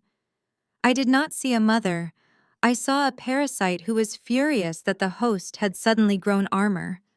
I slowly reached into my leather tote bag on the floor, my hand wrapping around the thick, heavy manila folder I had brought with me. I pulled the folder up and placed it gently onto the mahogany table. It was time to show them exactly what I thought about Brad and his supposed professional integrity. I did not raise my voice in response to my mother and her hysterical threats. I did not need to. True power does not throw tantrums at the dinner table. It presents undeniable, catastrophic evidence. I kept my eyes locked on Brenda as my hand gripped the thick, heavy manila folder hidden inside my leather tote bag. I pulled it out slowly, letting the sheer physical volume of the document register with everyone in the room. It was nearly 2 inches thick, bound tightly with heavy black metal clips, and stamped with a bold red confidential warning across the front cover. I lifted the folder slightly and let it drop onto the mahogany table. The heavy thud echoed loudly in the silent room, sounding exactly like a judge bringing down a wooden gavel. I placed my hand flat on top of the smooth manila cover and pushed it firmly across the polished wood. It slid past the crystal water glasses, past the silver gravy boat, and stopped dead right next to Brad and his half-eaten plate of macaroni and cheese. I looked back at my mother, who was staring at the folder as if a poisonous snake had just been released onto her pristine dining table. "I said you want me to protect family harmony. You want me to reward Jasmine with a massive salary increase, and you want me to hand over 5% of my company equity to Brad because he is supposedly a brilliant salesman who brought a lucrative deal to my doorstep. You are sitting there issuing ultimatums and threatening to disown me because your entire demand is based on the absolute delusion that they are actually good at their jobs. It is based on the assumption that I invested $15 million into NovaStream because I looked at their quarterly reports and saw a thriving, healthy business." I slowly shook my head, offering my mother a cold, completely empty smile. I said, "Venture capital is not a charity, Brenda. And I am certainly not an angel investor who hands out millions of dollars to fund my sister and her lavish fake lifestyle." When the NovaStream pitch deck originally crossed my desk at Onyx Capital 6 months ago, I immediately recognized the names on the executive roster. But I did not authorize the funding round because I trusted Brad. I did not look at his ridiculous sales projections and think he was a corporate genius. I authorized the funding because the underlying software technology that the actual engineers built was incredibly valuable, but the financial structure built on top of it by the management team was completely rotten. I could smell the rot from 50 miles away. Brad was staring at the thick manila folder, his breathing shallow and rapid. He did not make any move to touch it. His hands remained frozen in his lap. I turned my attention entirely to him, systematically stripping away the last remaining layers of his arrogant tech executive persona. "I said you stood in front of my board of directors last month, Brad. You wore a custom-tailored suit, you flashed that cheesy, overconfident smile, and you boldly presented a massive deck of charts showing record-breaking user acquisition and exponential revenue growth. You thought you charmed the room. You thought you manipulated a group of faceless Wall Street sharks into handing you a blank check because of your sheer aggressive alpha mindset. You actually believed you outsmarted the system." I leaned back in my chair, folding my hands together in my lap, projecting an aura of absolute, immovable authority. "I said you did not charm anyone. We gave you the capital because we needed to secure a controlling interest on the board of directors. We needed the absolute legal authority to bypass your executive gatekeeping, open up the restricted books, and see exactly how deep the infection went. That $15 million investment was not a reward for your hard work. It was a Trojan horse. The day the ink dried on that wire transfer, I did not throw a celebration party. I picked up the phone and hired a private team of independent forensic accountants from a top-tier corporate intelligence firm in New York." Jasmine let out another quiet, pathetic gasp, pressing her manicured fingers against her mouth. As the chief operating officer, she knew exactly what the term forensic accounting meant. It was not a standard annual audit where sleepy accountants just check the basic math on a spreadsheet to ensure compliance. Forensic accountants are financial bloodhounds. They are ruthless, highly trained investigators who are brought in specifically to tear apart every single transaction trace, every single digital footprint, and uncover the active fraud that careless executives try to hide. I kept my eyes locked on Brad, refusing to let him look away. "I said for the last 3 weeks, while you two were busy taking lavish weekend trips, buying diamond Rolex watches, and laughing about my pathetic internet side hustles, my team of investigators was living inside your corporate servers. They did not just look at your official balance sheets. They pulled the raw, unedited data from your payment processing software. They subpoenaed the bank records of your third-party vendors. They tracked the exact IP addresses used to authorize every single expense report, and they matched them to your personal corporate credit cards. They ripped up the floorboards of your entire operation, and they documented every single lie you have told for the last 2 years." My father Marcus reached out with a trembling hand, adjusting his reading glasses as he stared at the red confidential stamp on the folder. He asked in a weak, raspy voice what exactly was inside the document. The aggressive lecturing patriarch from an hour ago was completely gone, replaced by a terrified man realizing his golden idols were made of cheap plastic. I did not look at my father. I kept my gaze fixed entirely on the terrified white tech executive sitting across from me. "I said that dossier is not a routine performance review, Brad. It is a comprehensive financial autopsy.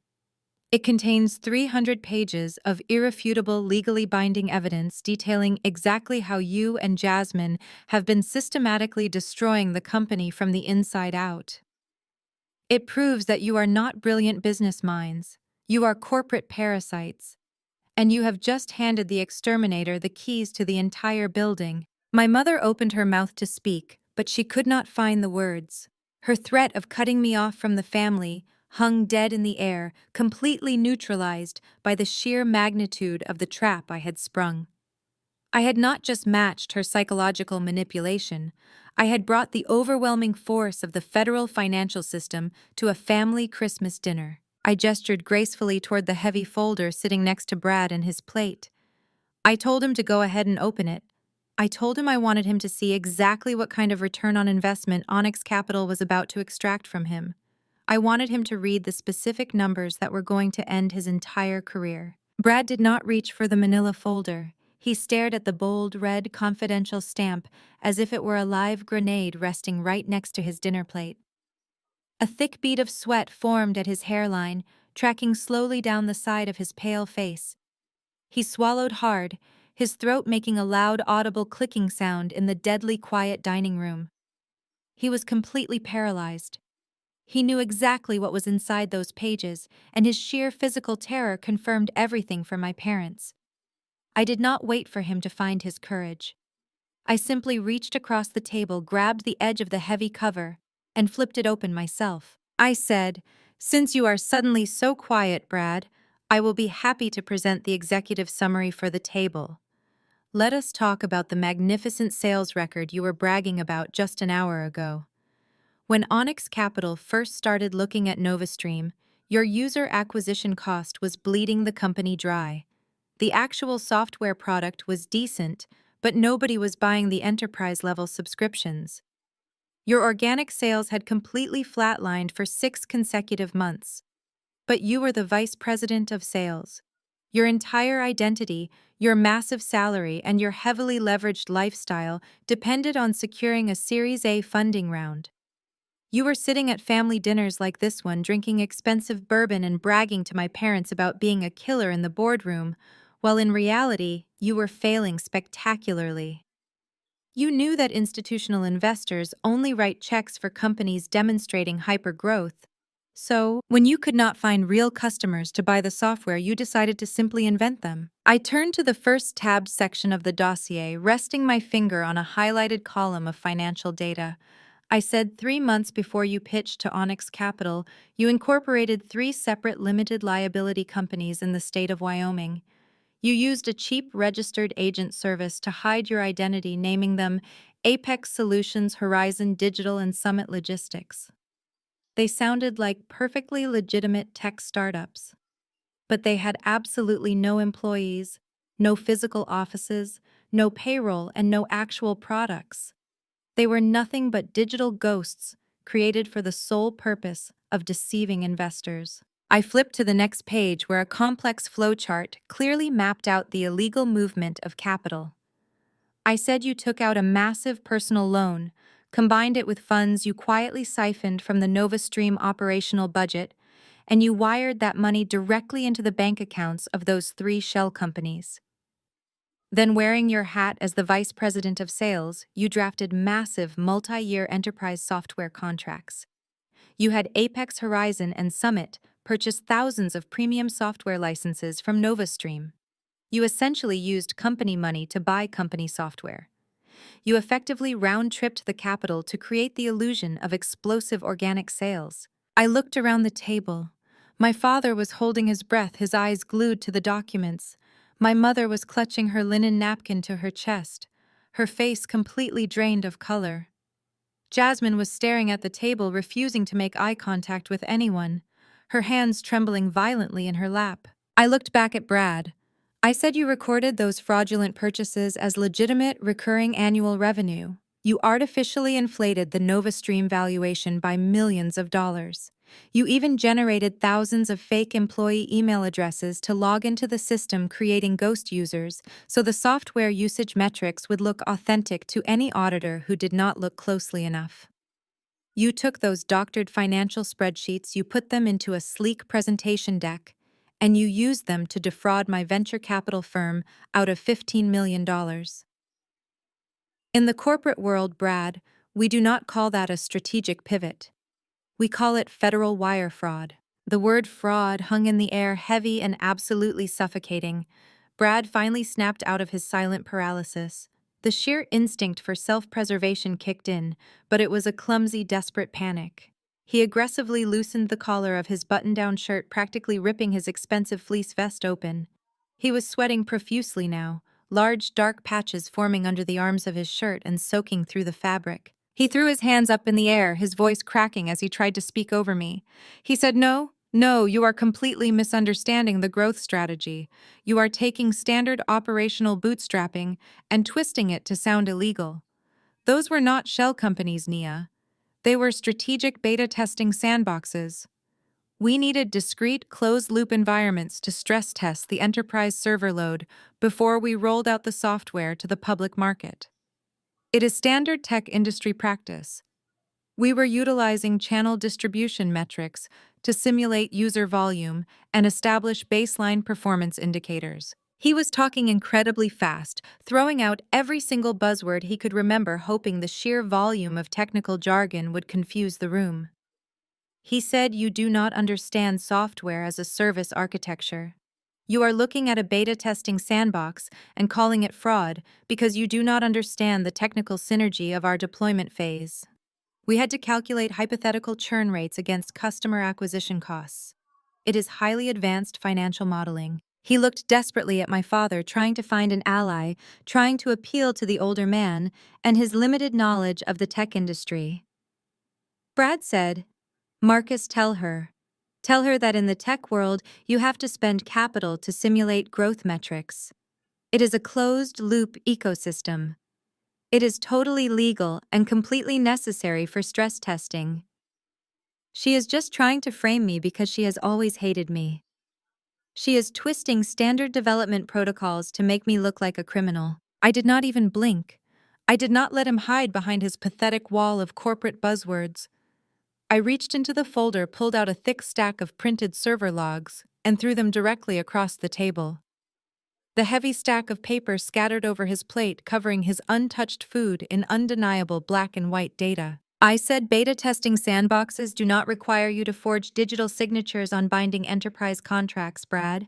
Beta testing sandboxes do not require you to funnel $2.4 million through offshore payment processors to obscure the origin of the funds, and they certainly do not explain why the Internet Protocol addresses used to authorize every single one of those fake software purchases traced directly back to the primary wireless router located inside your personal residence. Brad stopped talking instantly. His mouth hung open, but the buzzwords had completely evaporated. The manic energy drained out of him, leaving only the terrifying realization that he was entirely trapped. I leaned forward, my voice dropping to a cold, razor-sharp whisper. I said you authorized the purchase orders from your own living room, Brad. My forensic team matched the timestamps on the fraudulent wire transfers to the exact moments your personal laptop was connected to your home network. We matched the media access control addresses of your specific devices. We have the encrypted emails you sent to the registered agent in Wyoming, begging them to expedite the limited liability company formations before the Onyx Capital due diligence period began. We recovered the deleted spreadsheets where you calculated exactly how much fake revenue you needed to hit your quarterly bonus target. We have every single keystroke. I tapped my index finger hard against the solid wood of the table, emphasizing every single word. I said so, do not sit there and insult my intelligence with made-up phrases like technical synergy and closed-loop ecosystems. You are not a brilliant software architect. You are not an elite tech executive. You are a common thief who got desperate when you realized you could not actually sell a product to save your own life. You committed massive financial fraud, and you left a digital paper trail so incredibly wide that a blind man could follow it straight to your front door. Brad sat entirely frozen in his chair, his chest heaving under his sweat-soaked shirt. The dining room was absolutely silent except for the soft, steady crackle of the faux fireplace in the adjacent living room. I did not give them a single moment to breathe or attempt to formulate another lie. I had systematically dismantled the vice president of sales, and now it was time to address the other half of this fraudulent power couple. I turned my head slowly, moving my gaze away from Brad and his terrified face, and locked my eyes directly onto my younger sister. Jasmine had pressed herself so far back into her heavy wooden dining chair that she looked like she was trying to physically merge with the upholstery. The confident, radiant chief operating officer, who had commanded the room just an hour ago, was entirely gone. She looked incredibly small, fragile, and utterly panicked. When my eyes locked onto hers, she visibly flinched. She immediately tried to distance herself from the wreckage of her husband. She threw Brad under the bus without a single second of hesitation, proving exactly how shallow their elite tech marriage truly was. She shook her head rapidly, tears finally spilling over her eyelashes and ruining her perfect expensive makeup. She said, "Nia, you have to believe me. I had absolutely no idea what Brad was doing with those shell companies. I am just the chief operating officer. I handle internal logistics and human resources. Brad runs the sales department entirely on his own. I never looked at the Wyoming incorporation documents. He lied to me too. He lied to all of us. I let out a low, dry chuckle. It was a cold sound that made my mother flinch in her seat. I said, "You really are incredible, Jasmine. Your husband and his entire professional life are actively burning to the ground in front of you, and your very first instinct is to toss gasoline on him so you can try to sneak out the back door. But you are not sneaking out of anything tonight. Because my forensic accounting team did not just look at the incoming revenue streams. They spent a massive amount of time looking at the outgoing expenses." I reached across the table and pulled the thick manila folder away from Brad. I flipped past the massive section detailing the wire fraud and opened a new tab labeled Executive Expenditures. I said, "You claim you only handle internal logistics. So let us take a very close look at your incredible logistical skills. Let us talk about that brilliant diamond-encrusted Rolex currently wrapped around your left wrist. The one you proudly shoved in my face earlier this evening. The one you said Brad bought for you as a promotion gift because you practically carried the company on your back this quarter." Jasmine instinctively grabbed her left wrist with her right hand. She tried desperately to cover the sparkling watch, pulling her arm down into her lap, as if hiding the jewelry from my sight would somehow erase the financial records sitting right in front of me. I pulled a single sheet of paper from the folder and held it up in the air. I said, "This is the itemized statement for the NovaStream Corporate American Express card. The specific card that was issued solely for covering authorized software development expenses and critical server maintenance. 3 weeks ago, a charge was made at a luxury jeweler in downtown Atlanta for $28,500. The cardholder's signature on the digital receipt belongs to Jasmine Bradley." My mother gasped loudly, her hand flying to cover her mouth. I kept reading the document, my voice projecting clearly across the room. I said, "You did not just buy the watch with stolen investor capital. You actually logged into the corporate accounting software and categorized a $28,000 diamond Rolex under the budget code for advanced cybersecurity software licenses. You thought no one would ever verify the individual vendor codes. You thought you could just use my Series A funding injection as your own personal piggy bank to fund your luxury lifestyle." Jasmine was shaking her head, sobbing openly now. She said, "No, that was a mistake. It was a simple accounting error, Nia. I meant to use my personal credit card at the jeweler. I was going to reimburse the company account at the end of the month. You have to believe me." I did not let her finish her pathetic, insulting excuse. I dropped the American Express statement onto the table and pulled out a thick stack of vehicle lease agreements. I said, "Was the Tesla an accounting error too, Jasmine?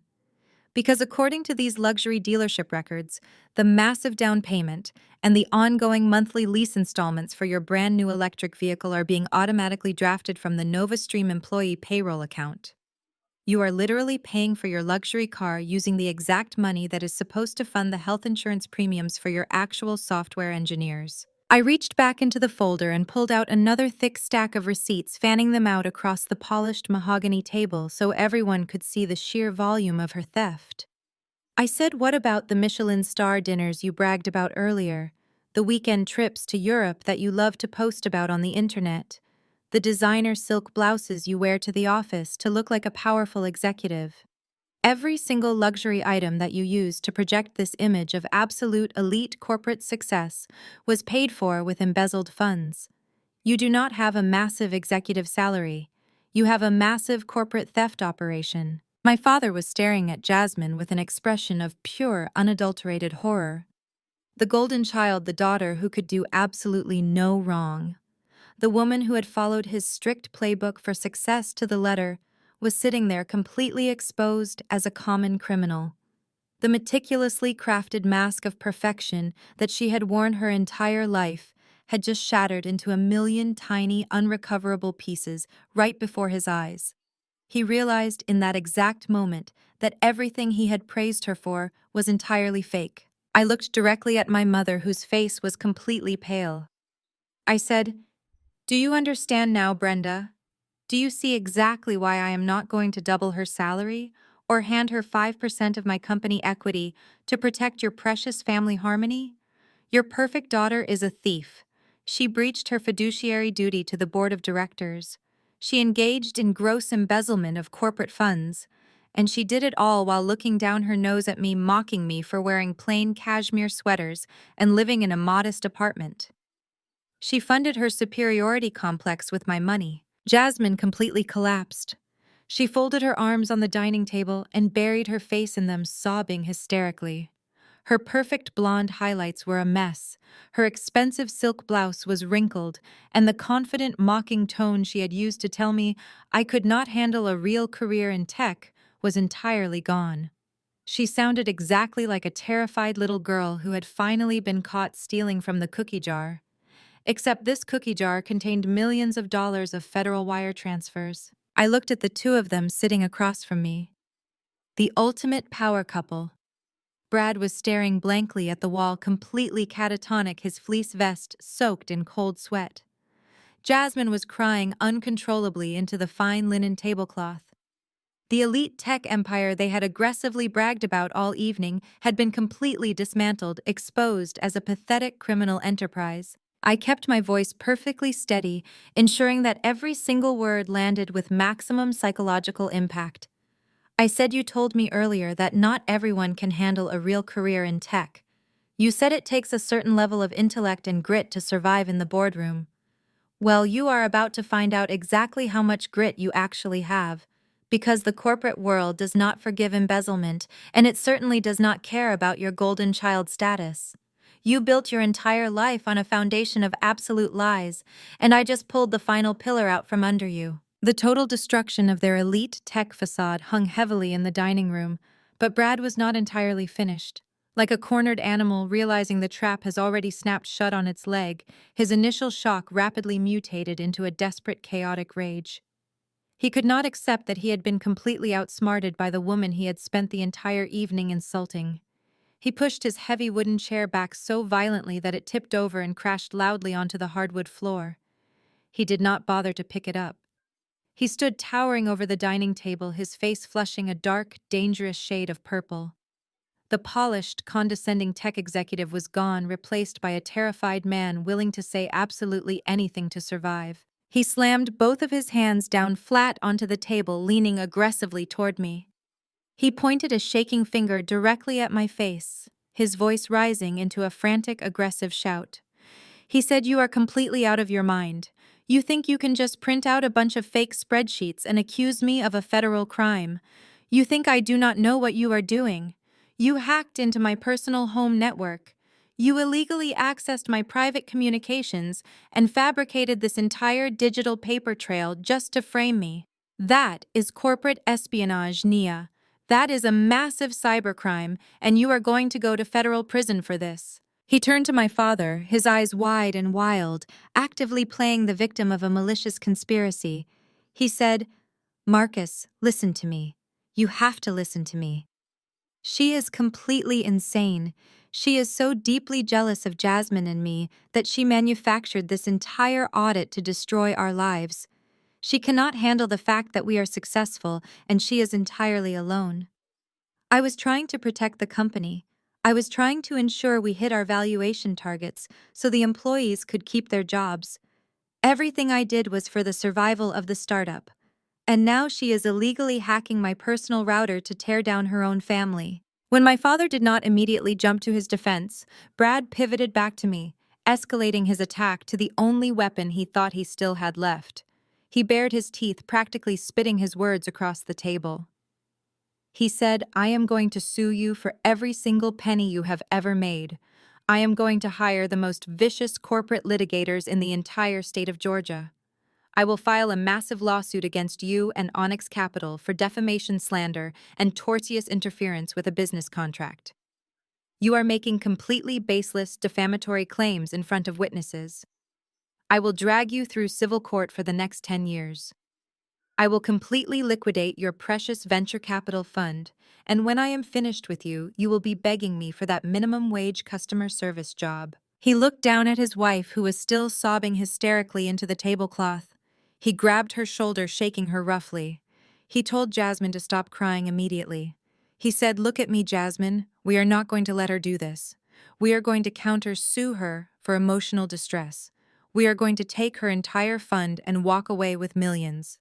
She has absolutely no idea who she is messing with." I sat perfectly still, letting his frantic threats wash over me like a light breeze. I did not flinch when he slammed his hands on the table. I did not raise my voice to match his screaming. I simply waited for him to run out of breath. When his chest was heaving, and the dining room fell silent except for Jasmine and her quiet sobs, I finally spoke. My voice was calm, measured, and entirely devoid of emotion. I said, "You can save your legal threats for someone who actually finds them intimidating, Brad. You are throwing around terms like defamation and tortious interference because you watched a legal drama on television. But let me explain how the actual legal system works. Defamation requires a false statement presented as fact. Every single word in that forensic audit is the absolute documented truth. Truth is an absolute defense in any civil court. And as the majority shareholder of NovaStream, I did not hack your network. I exercised my legal right to audit the company infrastructure. The board of directors authorized the forensic investigation. You signed a standard employment contract granting the company full access to monitor and review all digital activity conducted on company servers. You gave us the keys to your own destruction the day you signed your executive agreement. I picked up my glass of red wine, took a small sip, and set it down precisely on the coaster. I looked directly into his frantic, bloodshot eyes. I said, "But you are still operating under a massive delusion. You are standing in my mother and her dining room screaming at me because you think this is still a family dispute. You think we are going to argue about this over the Christmas ham, and then my parents are going to force us to compromise to protect the family reputation. You think you can threaten me with a civil lawsuit and bully me into bearing this audit." I leaned forward, folding my hands together on top of the mahogany table. I lowered my voice, delivering the final crushing blow with absolute precision.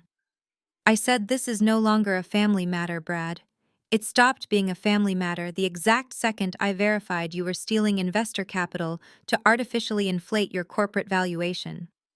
Onyx Capital Partners operates under strict regulatory compliance. I have a legal fiduciary duty to my limited partners to protect their investments. If I discovered massive corporate fraud and tried to hide it to protect my sister and her husband, I would be legally complicit in your crimes. I would lose my firm, my licenses, and my entire reputation. And I am absolutely not going to burn down my empire to keep you warm." The color completely drained from his face as my words began to sink in. He opened his mouth, but no sound came out. I continued, my tone sharp and completely unforgiving. I said I did not just print a single copy of that forensic dossier to bring to a holiday dinner. The audit was finalized 48 hours ago. On Friday morning, my team of corporate attorneys submitted the fully unredacted financial report directly to the Enforcement Division of the Securities and Exchange Commission. We filed a formal whistleblower complaint detailing every single shell company, every fake purchase order, and every embezzled dollar. My mother let out a sharp, terrified cry. She finally understood the magnitude of the situation. She whispered the word federal, her voice trembling violently. I did not look at her. I kept my eyes locked on Brad. I said, "Yes, Brenda. Federal. The SEC already has the server logs. They already have the Wyoming incorporation documents." But we did not stop there. Because wire fraud and embezzlement are criminal offenses, my legal team also filed a comprehensive criminal referral with the White Collar Crime Division of the Federal Bureau of Investigation. They have the American Express statements showing Jasmine buying luxury watches. They have the records showing you funneling millions of dollars through offshore accounts. I sat back in my chair, watching the last remaining shred of his arrogance evaporate into the warm air of the dining room. I said, "You are not going to be dealing with civil litigators, Brad. You are going to be dealing with federal prosecutors. You are going to be dealing with government subpoenas, asset freezes, and grand jury indictments. The federal agents are likely already drafting the warrants for your electronic devices and your bank accounts as we speak. So you can go ahead and call your aggressive corporate lawyers. You are going to need every single one of them to negotiate your plea deal, assuming you can even afford to pay their retainer once the government freezes all of your stolen assets." Brad stumbled backward, his legs hitting the overturned dining chair. He lost his balance completely and fell heavily onto the hardwood floor. He did not even try to get back up. He just sat there, his back pressed against the elegant wainscoting of the dining room wall, staring at me with a look of absolute, unadulterated devastation. The hammer had not just fallen, it had completely obliterated his entire existence. Jasmine stopped crying. The shock of the word federal had completely paralyzed her. She looked at her husband sitting on the floor, and then she looked at me. The reality of federal prison, of losing the house, the cars, the jewelry, and her entire elite status had finally crashed over her. I looked at the two of them, the perfect golden tech couple that my parents had worshipped all evening. They were completely destroyed entirely by their own arrogance and greed. The trap had closed, the locks were secured, and the keys were already sitting on a desk at the Federal Bureau of Investigation. I let the absolute reality of federal prisons settle over the dining room for a long, heavy moment. I watched Brad sitting on the hardwood floor, his back pressed against the wall, his breathing shallow and rapid. I watched Jasmine crying into the fine linen tablecloth, her tears ruining the perfect holiday setting my mother had spent all week preparing. The criminal justice system was going to completely destroy their freedom, but the federal government operates on its own timeline. Building a rock-solid indictment takes months of grand jury testimonies and evidence processing. I had absolutely no intention of waiting for the federal authorities to physically remove them from my corporate payroll. I was the chief executive officer, and I had the power to enact immediate catastrophic consequences right here at the dinner table. I reached back into my leather tote bag one final time. I bypassed the thick manila folder containing the forensic audit and pulled out a single sleek black portfolio. I placed it gently onto the mahogany table directly in front of my own plate. The sound of the leather hitting the wood made Brad flinch instinctively. I kept my voice perfectly level, projecting a cold, sterile authority that belonged in a corporate boardroom, not a family dining room. I said the Securities and Exchange Commission will take their time building the criminal case against you. But Onyx Capital Partners operates with absolute immediate efficiency. While the two of you were out shopping for expensive holiday gifts with stolen company money on Friday afternoon, I called an emergency session of the Nova Stream Board of Directors. I presented the executive summary of the forensic audit to the entire board. I showed them the shell companies, the offshore accounts, the fraudulent sales numbers, and the itemized receipts for your luxury lifestyle. I looked down at Brad, who was staring up at me from the floor with hollow, defeated eyes. I said the board of directors did not need to deliberate. The vote was entirely unanimous, and the resolution was signed at exactly 4 o'clock on Friday afternoon. I opened the black portfolio and took out 2 thick stacks of legal documents printed on heavy stock paper and bound with silver clips. I slid the first stack across the table. It stopped right at the edge of the wood, hovering directly above Brad and his head. I said, Brad, effective immediately, your employment as the vice president of sales at NovaStream is officially terminated.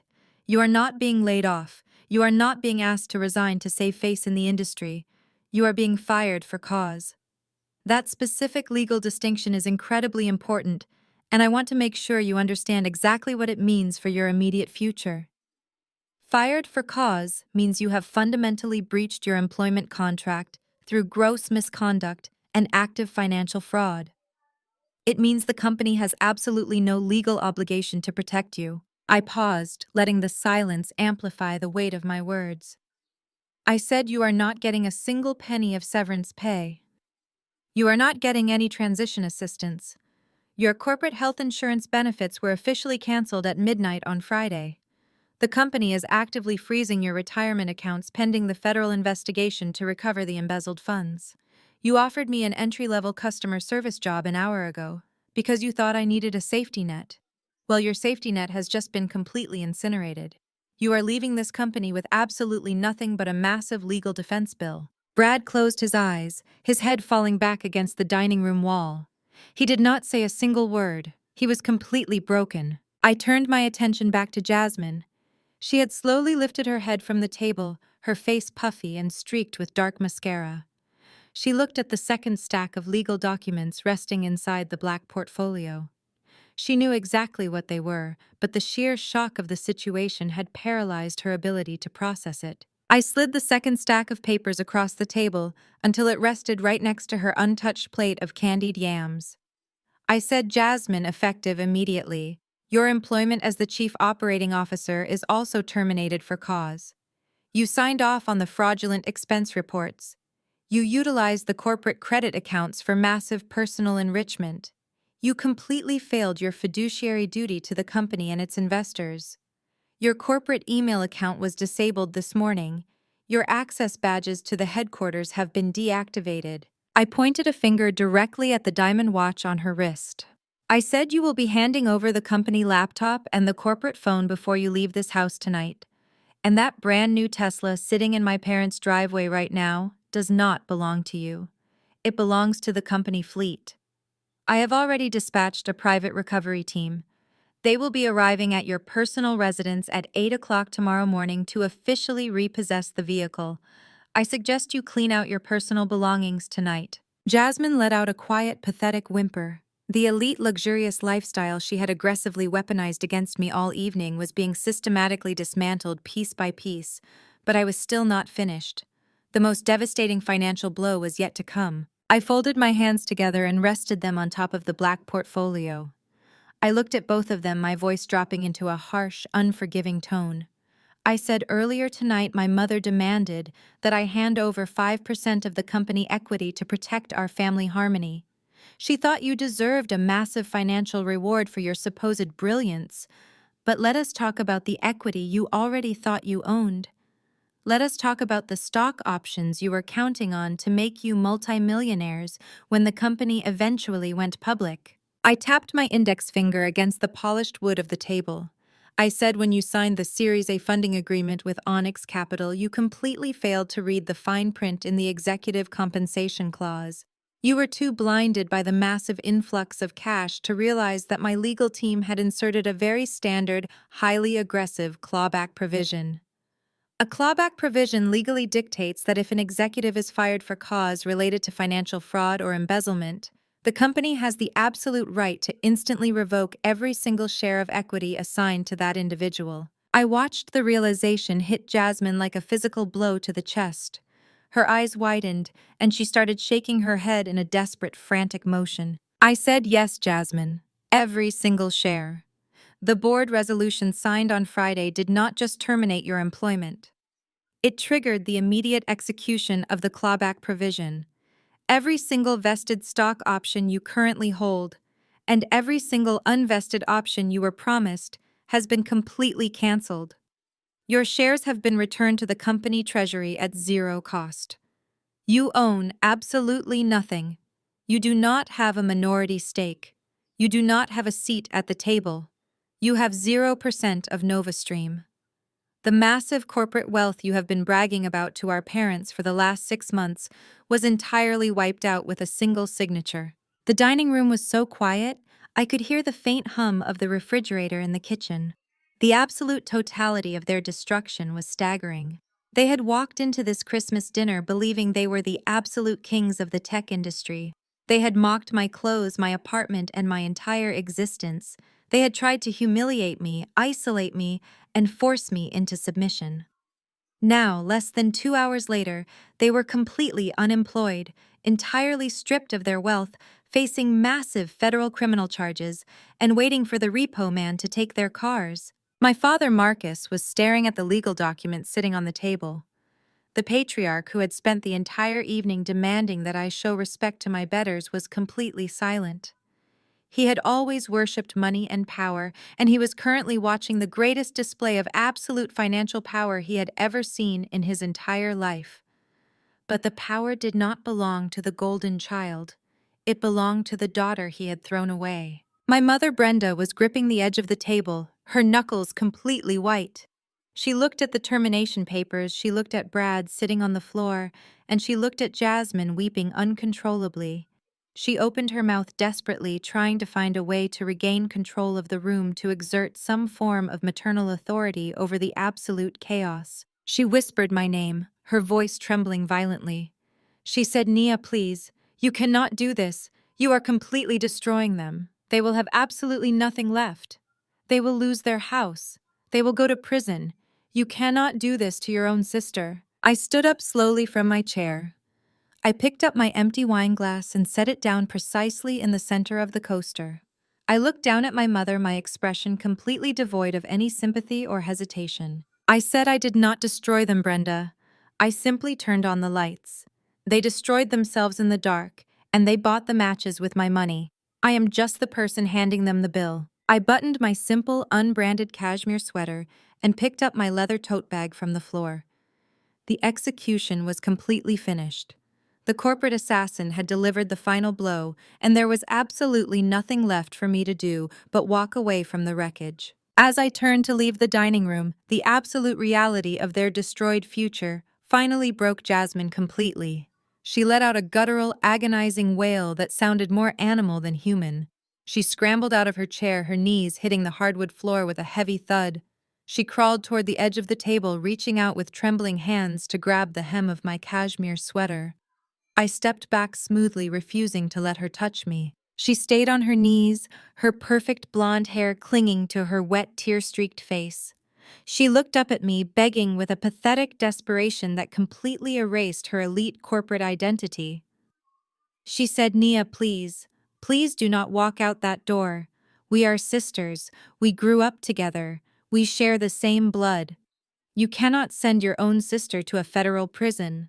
I will pay back every single penny of the embezzled money. I will sell the Rolex tomorrow morning. I will sell the car. Just please call your lawyers and tell them to drop the federal charges. We can figure this out as a family." I looked down at her, feeling absolutely zero sympathy. I told her that sisterhood was not a magical shield that she could equip only after she got caught committing massive corporate theft. Before Jasmine could formulate another pathetic excuse, Brad suddenly snapped. The terrifying silence he had maintained since falling to the floor violently evaporated. The sheer pressure of the impending federal indictment completely fractured his mind, and he immediately turned his rage onto the closest available target. He scrambled to his feet, his face red and contorted with absolute fury. He pointed a shaking finger directly at his wife, entirely ignoring me and my parents. He screamed at her, his voice cracking under the intense psychological strain. He said, "You are going to sell the Rolex. You are the absolute reason we are in this massive mess to begin with. You never stopped demanding more money. You needed the luxury European vacations to post on the internet. You needed the Michelin star dinners to show off to your shallow country club friends. You bled the company dry with your massive credit card bills, and you forced me to find a way to cover up the missing capital. You completely ruined my professional life, Jasmine." Jasmine stopped crying and stared at her husband in absolute shock. The perfect loving tech marriage had evaporated in less than 10 seconds. She scrambled to her feet, her own anger suddenly overriding her panic. She screamed right back at him, her voice echoing harshly through the house. She said, "Do not dare try to blame me for your massive failures. I did not set up 3 illegal shell companies in Wyoming. I did not forge federal wire transfers from our living room router. You committed federal wire fraud because you were a pathetic salesman who could not close a single legitimate enterprise deal to save your own life." They stood mere inches apart, screaming vicious insults at each other, their faces twisted in pure hatred. The sophisticated elite power couple was completely gone. In their place were 2 desperate criminals actively trying to destroy each other to save themselves. My father sat frozen at the head of the table, his mouth slightly open as he watched his favorite son-in-law ruthlessly attack his golden daughter. My mother covered her ears with her hands, softly crying as she witnessed the total collapse of the marriage she had spent years bragging about to her friends. The illusion of their elite, untouchable status was entirely dead, leaving nothing but the ugly, toxic truth laid bare in the middle of the dining room. My mother could no longer bear the sound of their vicious argument. Brenda dropped her hands from her ears and brought them both tightly to the center of her chest, clutching her pearl necklace as if trying to hold her own breaking reality together. She began to sob uncontrollably, her entire body shaking with the heavy force of her devastation. This was not a theatrical performance designed to manipulate me into compliance. This was the raw, unpolished grief of an arrogant woman watching her absolute masterpiece shatter into worthless dust. She realized that she would never again be able to brag about her elite tech executive daughter to her wealthy friends. She realized that the entire luxury lifestyle she had so desperately attached her own identity to was funded by federal crimes. She looked at me standing near the archway of the dining room, her tear-filled eyes begging for a magical reversal that she knew was never going to come. Beside her, my father remained entirely mute. Marcus had not spoken a single word since I dropped the forensic audit onto the table. He slowly turned his gaze away from the pathetic screaming couple thrashing on his hardwood floor and looked up at me. I was standing tall, my leather tote bag secured over my shoulder, looking back at him with absolute cold indifference. In that exact moment, I watched the painful realization wash over his aging face. He had spent his entire adult life worshipping the absolute wrong idols. He had bowed down to the flashy corporate titles, the leased luxury cars, and the empty promises of a fast-talking salesman. He had actively alienated and humiliated his oldest daughter, entirely failing to recognize that I was the only person in the room who actually possessed the sheer grit and financial power he so deeply respected. He had placed his ultimate bet on a pair of arrogant grifters, and he had completely lost everything that mattered. But there was one person at the table who was not crying, and who was certainly not mourning the death of that toxic illusion. I shifted my gaze to the far end of the long mahogany table.